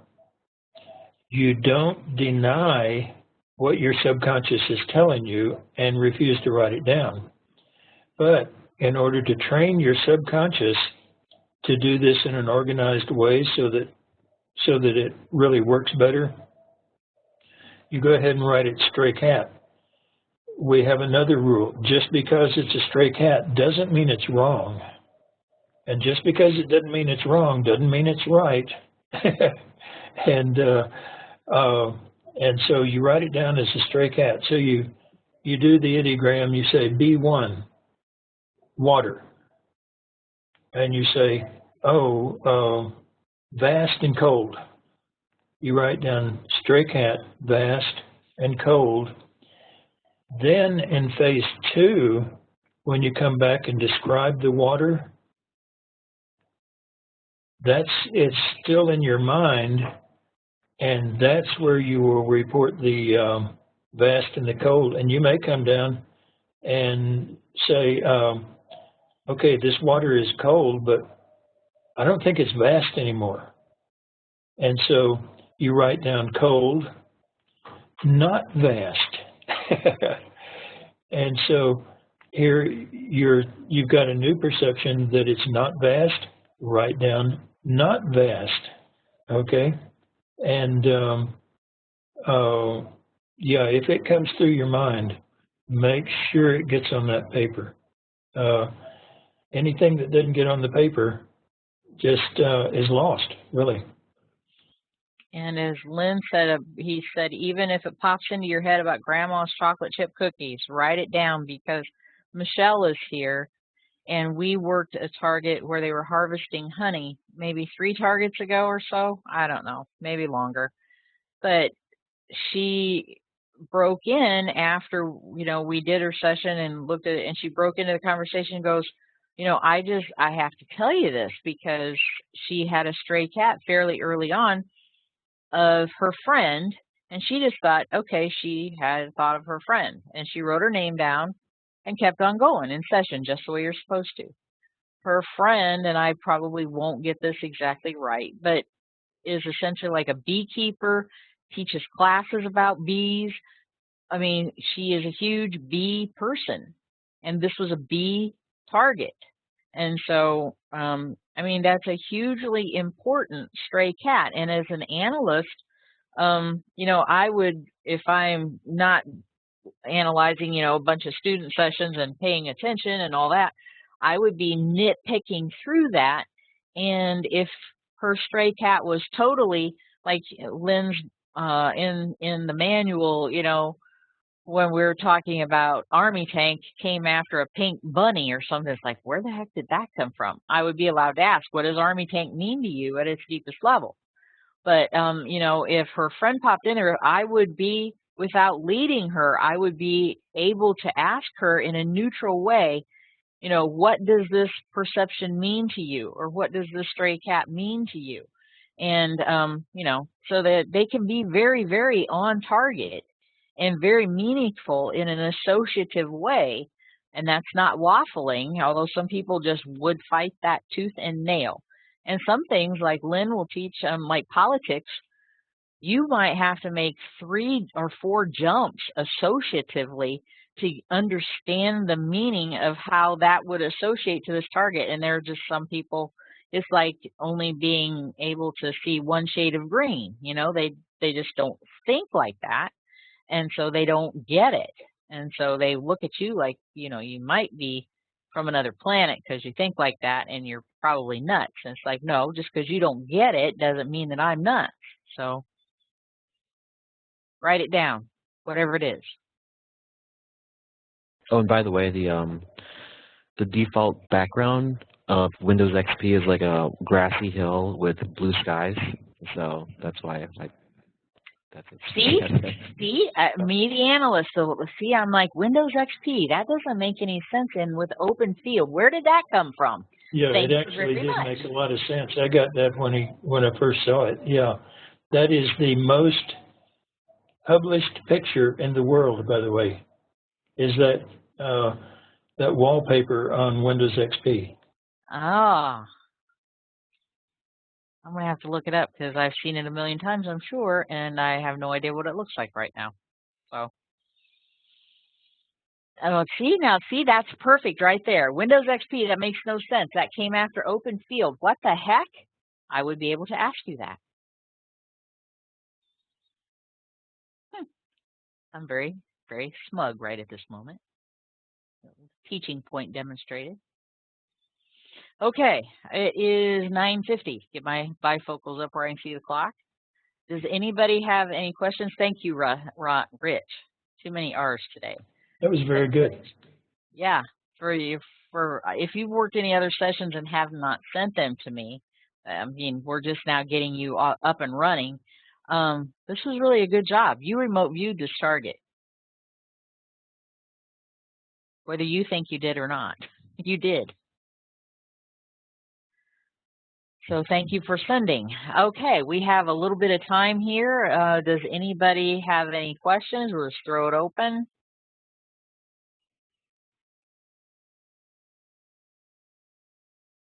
If you're anywhere near Columbus, Ohio this weekend, I will be having a CRV gallery there at the Universal Life Expo. So you could Google directions and come on over. And I'm not giving a presentation. I'll just have folding chairs, and I'll be talking nonstop probably for 2 days. CRV, how much fun is that?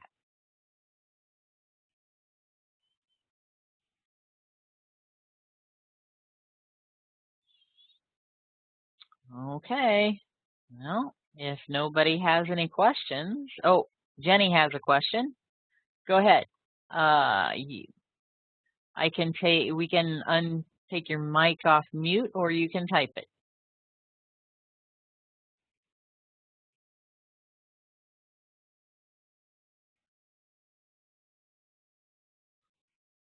Jenny, okay, go ahead. You're live.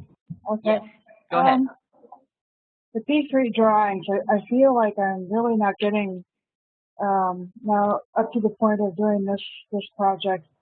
I'm really not feeling like I'm getting. I don't know. It's not working for me. It doesn't feel like it's working very well. I see some things that like the airplane propellers, and this one and part of it look like a map of Troy, but it doesn't. I'm not sure how to get into the drawing. I kind of feel like I'm almost overwhelmed with information at that point, and I don't even know where to start. Or I'm totally dry and I don't have anything. It's kind of either. What is it you're trying to do in stage 3? Well, I'm trying to do the sketch. Okay. There's a reason why stage 3 comes after the AI, and a reason why you don't go into stage 3 until you've had the AI. As you go through stage 2, you get more and more and more sight contact, and then all of a sudden, like it's right there in front of me, or it's up above me, or to the side, or something like that. One of the little secrets about controlled remote viewing is that at that point, you switch from interview and report to just sketching what's right there in front of you. And you say, okay, it's big, I don't know what it is, but it's big. Hey, just draw something big, cover the whole page with it. You say it's square, draw something square, and it's tall or something like that. And your sketch in the beginning will not have a lot of accuracy. Don't worry about that, okay? Because your sketch as a beginner is a form of graphical stray cat, graphical AOL, and everybody who goes through it goes through the same thing. And so you don't know what it is. Don't try to draw a building, or don't try to draw a noun. It's square, draw something square. And then you feel around the page. Remember, stage 3 is an ideogram, And so you feel all around the page, not just on the line, but all around the page, and you say, oh, over here at point 2, I feel it feels warm over here. And you go back and you write it down. You make a 2 right there where you feel the warmth, and you go over and you write down number 2. It's warm. You go back and feel around the page, and as you feel around the page, mentally, what you're doing is you're looking around at what's in front of you. Okay? And even though your hand is moving around a piece of paper, it's as though you were at the site holding your hand up and pointing up and to the right, back and to the left and all that. And you look over here and you say, oh, it's bright over there. On the paper, you make a 3 over on that side. You go down and you say, at number 3, it's bright. And so what you're actually doing in stage 3, you've had this AI and it's right in front of you, or you're physically relating to it. You just start looking around. And so at this point, you're not so much an interviewer interviewing your subconscious, you're at the site. So you just start sketching what you see, and if you don't see something, don't sketch it, you know. And that's all that stage 3 is supposed to be. A lot of people, when they go into stage 3, they want an accurate drawing of the site. And if you try that, you're going to wind up frustrated from now on. Because, like I say, I've been in this for 30 some odd years. And I think only one session I've ever done, I got a really accurate sketch of the site. The rest of them, you know, are little squares and circles and curlicues and things like that. And I say, here at the curlicue, oh, that's red and rough and warm. I have no idea what it is, and I don't really care. I just know where it is in front of me, you know. And so that's what you're supposed to be doing in stage 3. So if you're not getting really accurate sketches, don't sweat it. Just whatever you're seeing in front of you, sketch it, and then move on. She just mentioned like fixating on the propeller and stuff. We might just touch on, and actually she has been doing a lot of sessions. She's very enthusiastic, but she's only been viewing just a matter of weeks, and I don't think has even sent in, you know, maybe 12, I don't think even 12 targets so far. 5 so far. 5? 5 targets so far. She's one that I have to kind of tell her to slow down a little bit because she's really, really excited about doing this. But like fixating on that propeller, motion will, as a new viewer, motion will get your attention oftentimes before anything. So something that's moving captures your attention. And there is the doorknobbing factor where you just fixate. You know, you don't, when you start out, it'd be highly unusual that you would sketch this whole plane.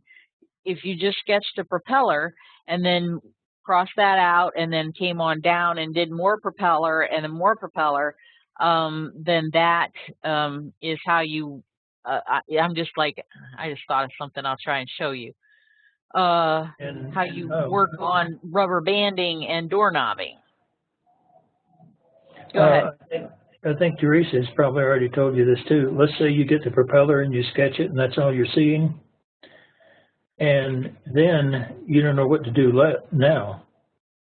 Okay, you can go back to stage 2, pick up one of the descriptors that you got there, and start describing it until you get a new AI, and then you sketch it. Then you go back into stage 2, pick up something else that you want to describe, work your way to where you have an AI on it, and describe, you know, and then sketch it. And so the stages or the phases in remote viewing are not stair steps, 1, 2, 3, 4, 5.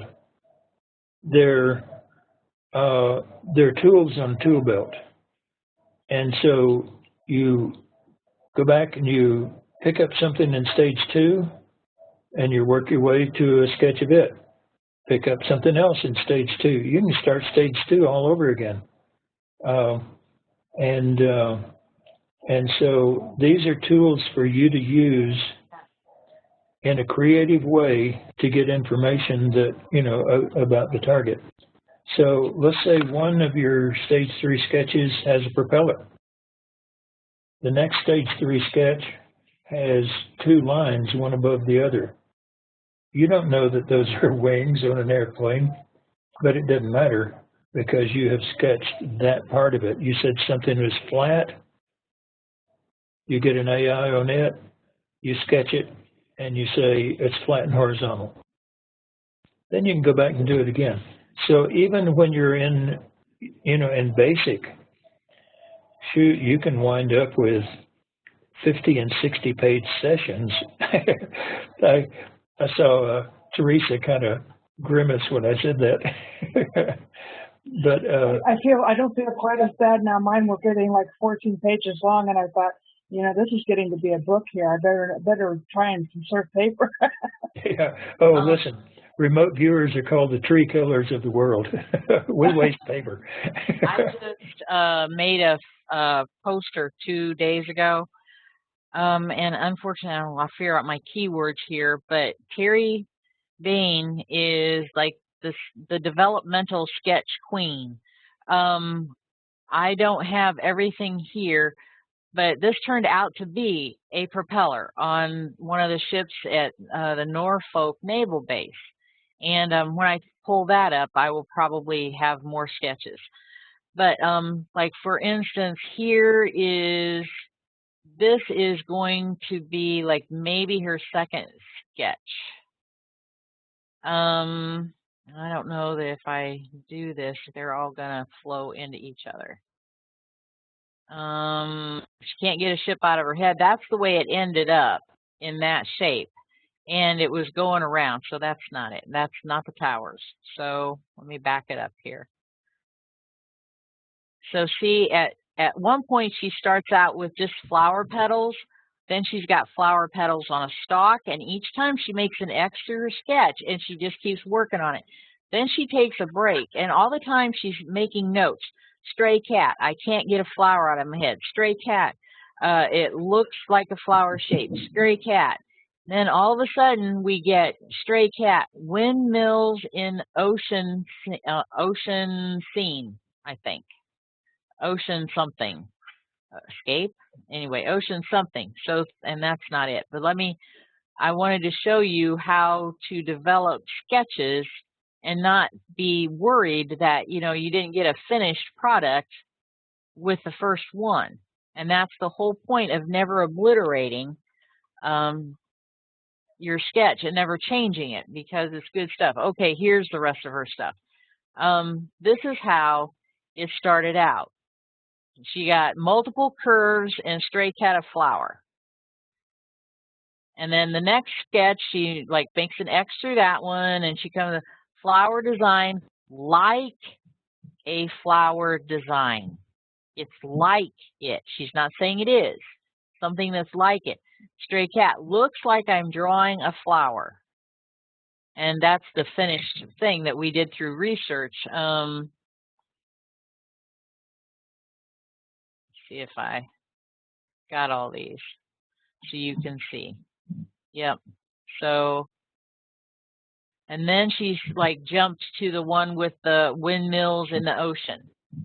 And, but anyway, this was her very first basic sketch, and she just kept moving on through session and enlarging it and adding more detail until it looked like, let's see if I can open this propeller back up.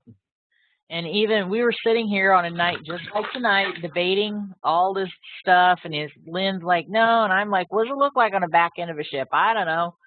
And I researched it because I am kind of a bulldog like that, and found this. Because to me, I have a propeller on the back end of a ship, and it just pushes it forward. No, not quite.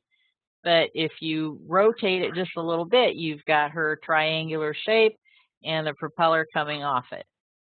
So we have a little bit of site orientation discussion there, but there you go. I've got a question about the planes. Are they the kind of planes that you have to pull the propeller down to start? Do you understand what I'm? Yeah. They don't have a starter that you have to manually start them.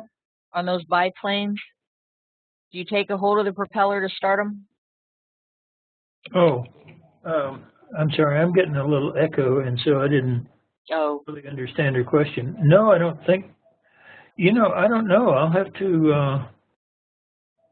to check that out. That's a good question. I know the propellers are wooden. Okay. And is the fuel line? Where's the fuel tank on the planes? Oh, the fuel tank on a Waco plane is in the middle, actually. So it has to go. Is it a gravity? It has to be pumped because if it isn't, then if the plane goes up, then he's in trouble. Yeah, I think it's. How does it feed in? How does it feed in? Is it like? Yeah, I'm getting a little echo. I'm having a hard time understanding the question. How does the fuel? Do you know if there's like a fuel pump or something that pumps the fuel through? Oh yeah, it has a fuel pump. The fuel tank on a Waco plane is below and right behind the. If it's a two-seater, below and right behind the back seat. In the fuselage, and so yeah, there's a fuel pump, and so on. I'm not sure that answered your question. Yes. Now it's related to some of the impressions that I got. I think it was the fuel system of the plane, but I'm not sure because I don't know anything about planes or fuel systems.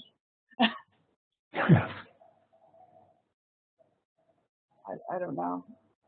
Yeah, but on these, I know one of the dangers of a Waco plane is you're sitting on what 100 gallons of airplane fuel.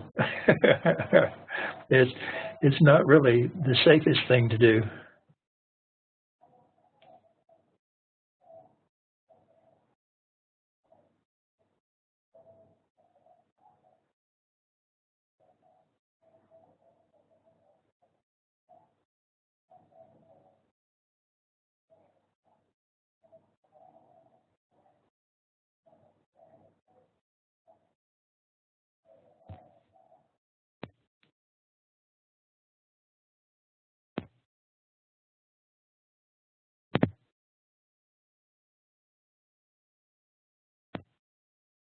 Yeah, on these feedback things that I give on the targets of the week, I probably put in there about 1/10 of all the things that I have to go through reading and all that to learn, and so I will pick and choose what to put into the feedback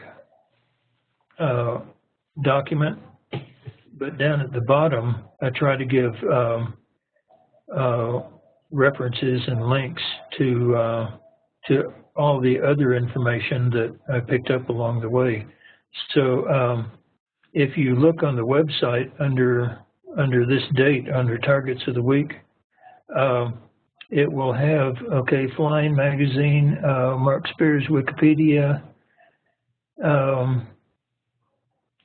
Waco Historical, oh, here it is, downloadable PDF of Waco plane manufacturer. This is where I got the schematics, and it has all of that information about, about the motors, the pistons, and how much fuel is used per mile and all this other stuff, but I wasn't going to put that in, all of that into the feedback. So, yeah, if you have a question about that, like, you know, how does a plane like this fly upside down without the gas spilling out or without the gas choking up or whatever? And you'll find that in some of this information and some of these links here.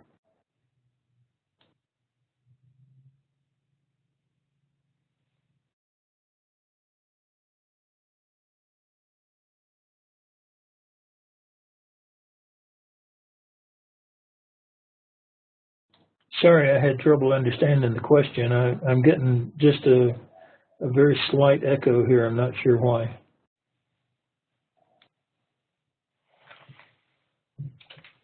Which I'm here talking and my mic is still muted, so there we go. I muted my mic, which that meant 3 of us weren't feeding in, and that, you know, always makes it worse when we have many mics open at the same time. Does anybody else have any questions that they would like to ask? And otherwise, while I'm watching for hands in the air or text, thanks again for coming. And Or if you have comments. Comments. Target will be up next month. I don't have the tasking yet, which need to get on that. But the end of the month, we'll be doing the target for May. June is going to be a very busy month for lots of us with the IRVA conference. And some of you all are going to it. I'm very excited. I will see my friends and my students. Anyway, so with that. The target designation for next month is 150527. And that's the one we'll be doing next month. Okay. Because Wednesday is the 27th of next month. Thank you. I was like, try not to mix too many targets in on one conversation, but I think I'm probably safe. Sorry about that. That's all right. I just flipped in a boat propeller on this one, so I thought, oh, what did you just do, Teresa? But anyway, thanks for coming, everybody. We probably need to go ahead and wrap this up, and appreciate all of you sharing your sessions and putting up with me as I fumble around trying to get files and functional equipment. And Lynn, thank you for coming and giving all of your commentary and pulling out the pieces and parts and little details that matter in the end when the day is done. So we'll see you guys in a month, and happy viewing. Thank you for doing this, Teresa, and good night, everybody. Thank you for coming. And thank you for all the work you put into these targets again. I try. You succeed. Good night, everybody.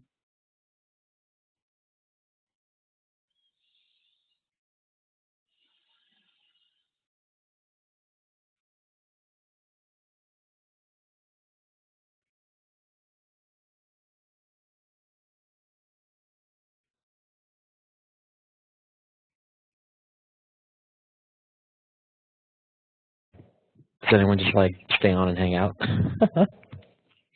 Generally, no, and I haven't shut the recorder off yet, but I just did. No, generally we all have places to go and things to do and people to see and all that. Did you have any more questions or something? Oh no, I was. I want to do another session now that I know I can just have my mind just go right at it, because really my mind literally just has so much things going on, and I'm just like, do I really write all of that down, or just the ones that are very impressionable? So yeah, All of it. I understand now. Very good.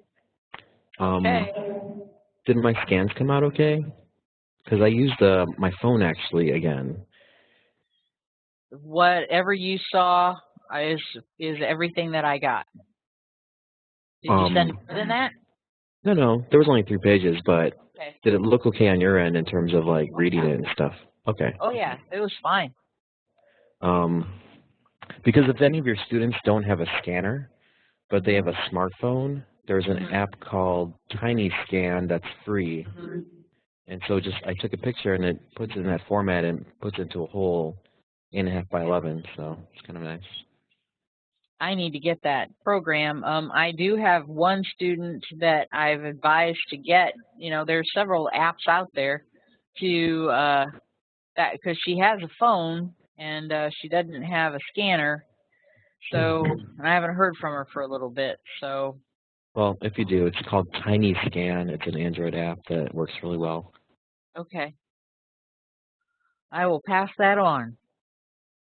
And I probably need to get going just because I actually have an application here in front of me to go back to school to get either my bachelor's or my master's. And so if I persevere and tell them to send transcripts, I could actually get that done tonight because I get to cheat. It says all I have to do is type up something that says, do this, do this, do this.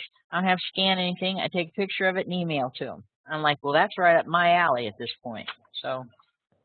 Okay, we'll talk later. I'll text you. Okay.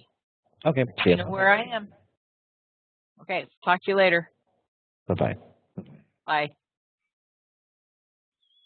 Ms. Bornhorst.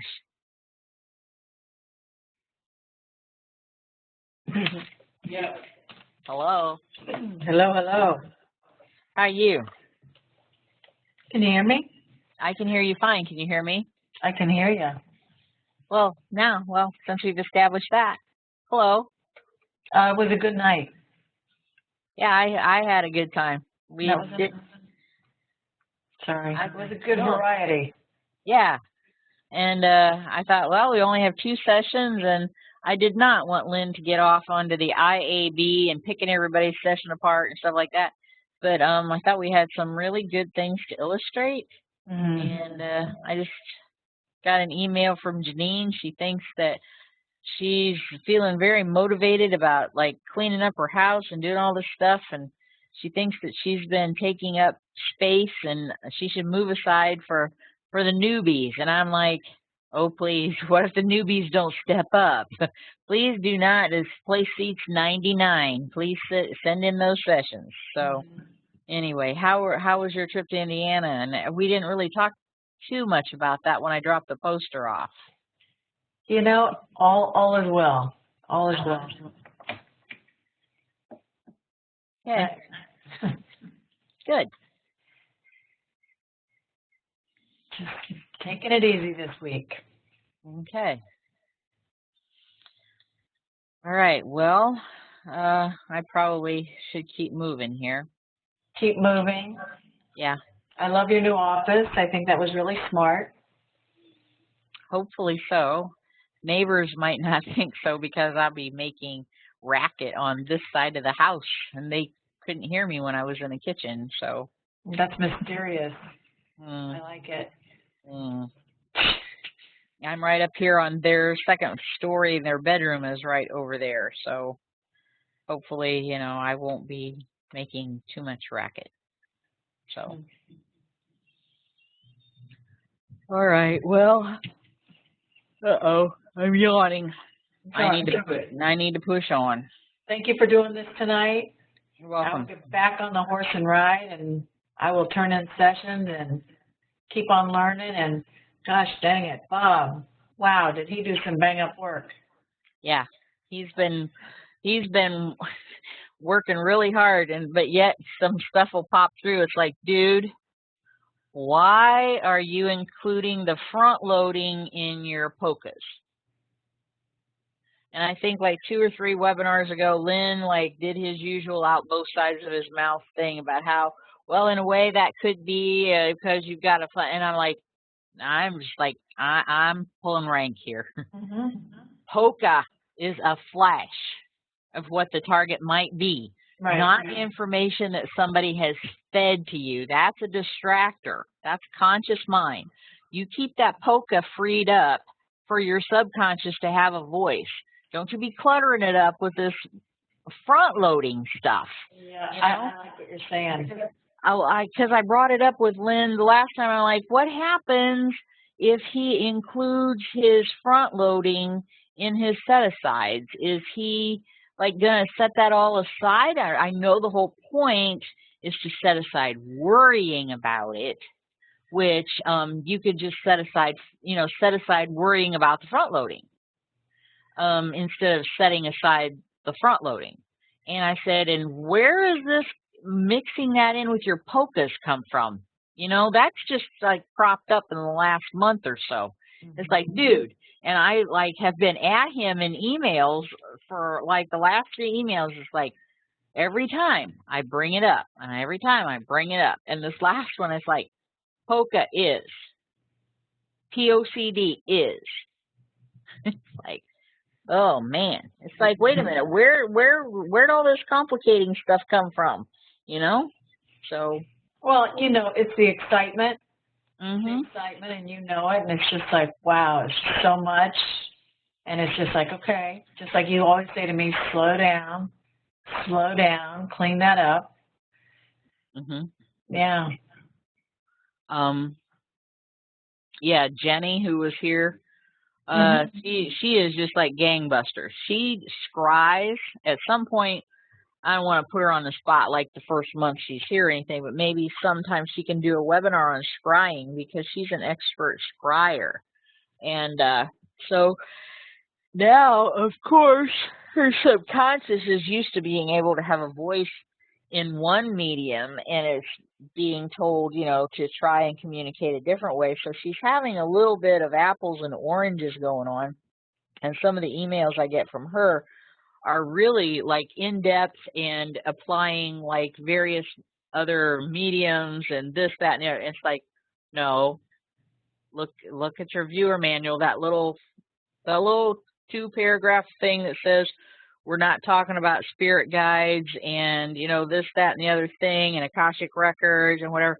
We're going to learn remote CRV structure, and we're going to learn how to be a controlled remote viewer. I said, but I'm like, that's a whole conversation in and of itself. And today we're focusing on, because once she gets a little over enthusiastic at times. So, but she's she's worked 5 targets. I thought more than that, because I mean she told me, get this, said, that's not very many targets. I'm going to blow through them in no time flat. Lynn's whole target pool. And I'm like, well, there are several years there, 1 a week for several years. Well, yeah, but I'm really enthusiastic, and I'm like this. It's not going to last me very long. And I'm like, okay, when you start getting into intermediate and you are being forced to take breaks and take time off and work a target over a length of time and be retasked, and so by me, and she's like, oh, well, okay then. Oh my God. It's funny. Anyway, Well, I'm very fortunate to have such bright people to work with. no, you guys are great. You and Lynn are great together, and good luck with your school papers that you're working on. Oh, school papers is called going back for my bachelor's degree. Mm-hmm. This is the application forms. Right. That's what I meant. Yeah, well, yeah, all I have to do is write up. I even have a template here. I took a picture of it at work. Now I'm supposed to have a phone in my pocket at work. I'm like, they can't do anything because of the filters on the firewall and stuff. It's like right here. It's got this page that tells me how to do it, and I can't print it. So I whipped my camera out of my pocket and took a picture. So I know exactly what they want me to say, and then I get to take a picture and email it. And it's like, I paid my monies. Go ahead. You're on. Ball's in your court. So anyway. It's a lot. Yeah, I'm nuts. No, I like it. Well, you set a good example. The thing is, I feel like, I don't know what it is, like why the hell I should do this now. But if you're enrolled, people will hire you, or you can move in a system. But, hell, I'm not even sure they force you to get done in 3 years. But what am I going to do with it? I don't know. Why am I going into debt? I don't know. It will give me flexibility, and if I'm doing this thing out there with the nursing thing, that's good. But there was a point to that. Oh, I know. It's like there's an underlying theme of normal. Oh, I want to do something normal. And it's like I've got all these students and stuff, and actually I haven't been too lax considering my computer was dysfunctional as hell. But it's like my house, I need to take care of my house. And so it's like y'all just going to have to wait. I'm cleaning the garage. And y'all are just going to have to wait because I've got, a conference coming up and a weekend expo thing that I need to prepare for. And y'all are just going to have to wait. And I feel a little bad. It's like these people are paying you, but yet it's not, there's like, and nobody has said anything. And as a matter of fact, there are people who aren't sending in stuff. It's like, don't, you need to carve out time to do this. Don't let it sit on the shelf. You were really enthusiastic. There's a point to why you wanted to do this. And so, if they're being nice to me, I'm happy about it. But by the same token, I don't think that's really the case. And nobody's been like pulling at me unless it would be like Jenny. And I'm telling her, you need to slow down. You need to slow down. And Bob's the same way. Slow down. And anyway, so nobody's like been demanding or anything, and they're on Facebook with me and they see everything that I'm doing. So that's been okay. But by the same token, even though I am your trainer, does not mean that you get me every day for 2 hours, So anyway, I think that that part's going. I was a little, I don't know, feeling a little uneasy, like maybe I wasn't as available as I should be because, these folks are paying me, and it's like, this doesn't have to happen. It says right there in the paperwork, 3 targets a week, max. And so, it's not like this has to happen every other day or something. So I think it was good, bringing up the importance of going back to the ideograms and just being smoother and faster, There are certain little bitty aspects that don't seem like much when we're starting out, but as time goes on, I don't know, you just hear it a lot deeper and you understand it a lot more. Yep. And sometimes, it's all about hearing it 2 or 3 times, and then it finally makes sense. You've heard it, and it's like, okay, and then all of a sudden it really, it's like having a puzzle piece. It's like, oh, okay, now it fell into place. So, well, and I kind of like queuing Lynn up, getting him up and talking, and letting him run with stuff. And then other time he drives me nuts. But anyway, yeah, I'm like, dude, don't even start focusing on IAB. We are not going to do that. Oh. But anyway. It's funny. Yeah. And like Aveline, she's a seasoned viewer, and she's making a few imperfect structure things.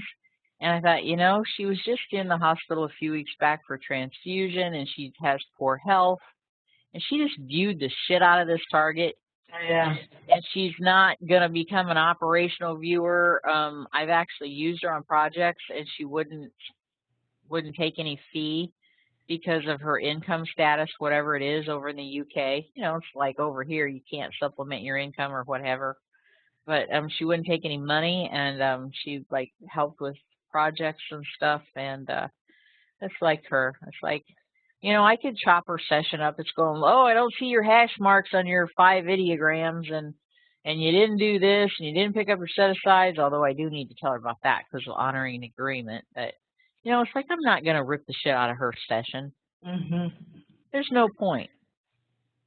And, there's times when I've let Bob slide on stuff, just because, you know, I swear he was a mama's boy. And, I mean, he's like got all this autonomy going now.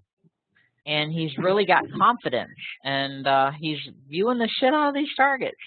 And so there's some things that I could like, and he doesn't ever act like a whipped pup. Not at all. But I swear, if you tell him to hold the Kleenex a certain way to blow his nose, he will do it. He will make notes. He will tell you he made notes. And he is thanking you for telling him about holding the Kleenex in the right way. And it's like all of a sudden, you know, everybody, they have this new thing that they're really good at, and their confidence level is like a lot different. Anyway. All right. Well, I'm rambling. It's okay. Thank you. Thanks for coming. Thank you. Thank you. You're welcome. Thank you. Do great this weekend. I'm happy for you. Wander over to Columbus. I would love it. If that would be possible, I will do it. Okay. You'll see your stuff hanging there. All right. I gotta go. Bye-bye. Bye-bye.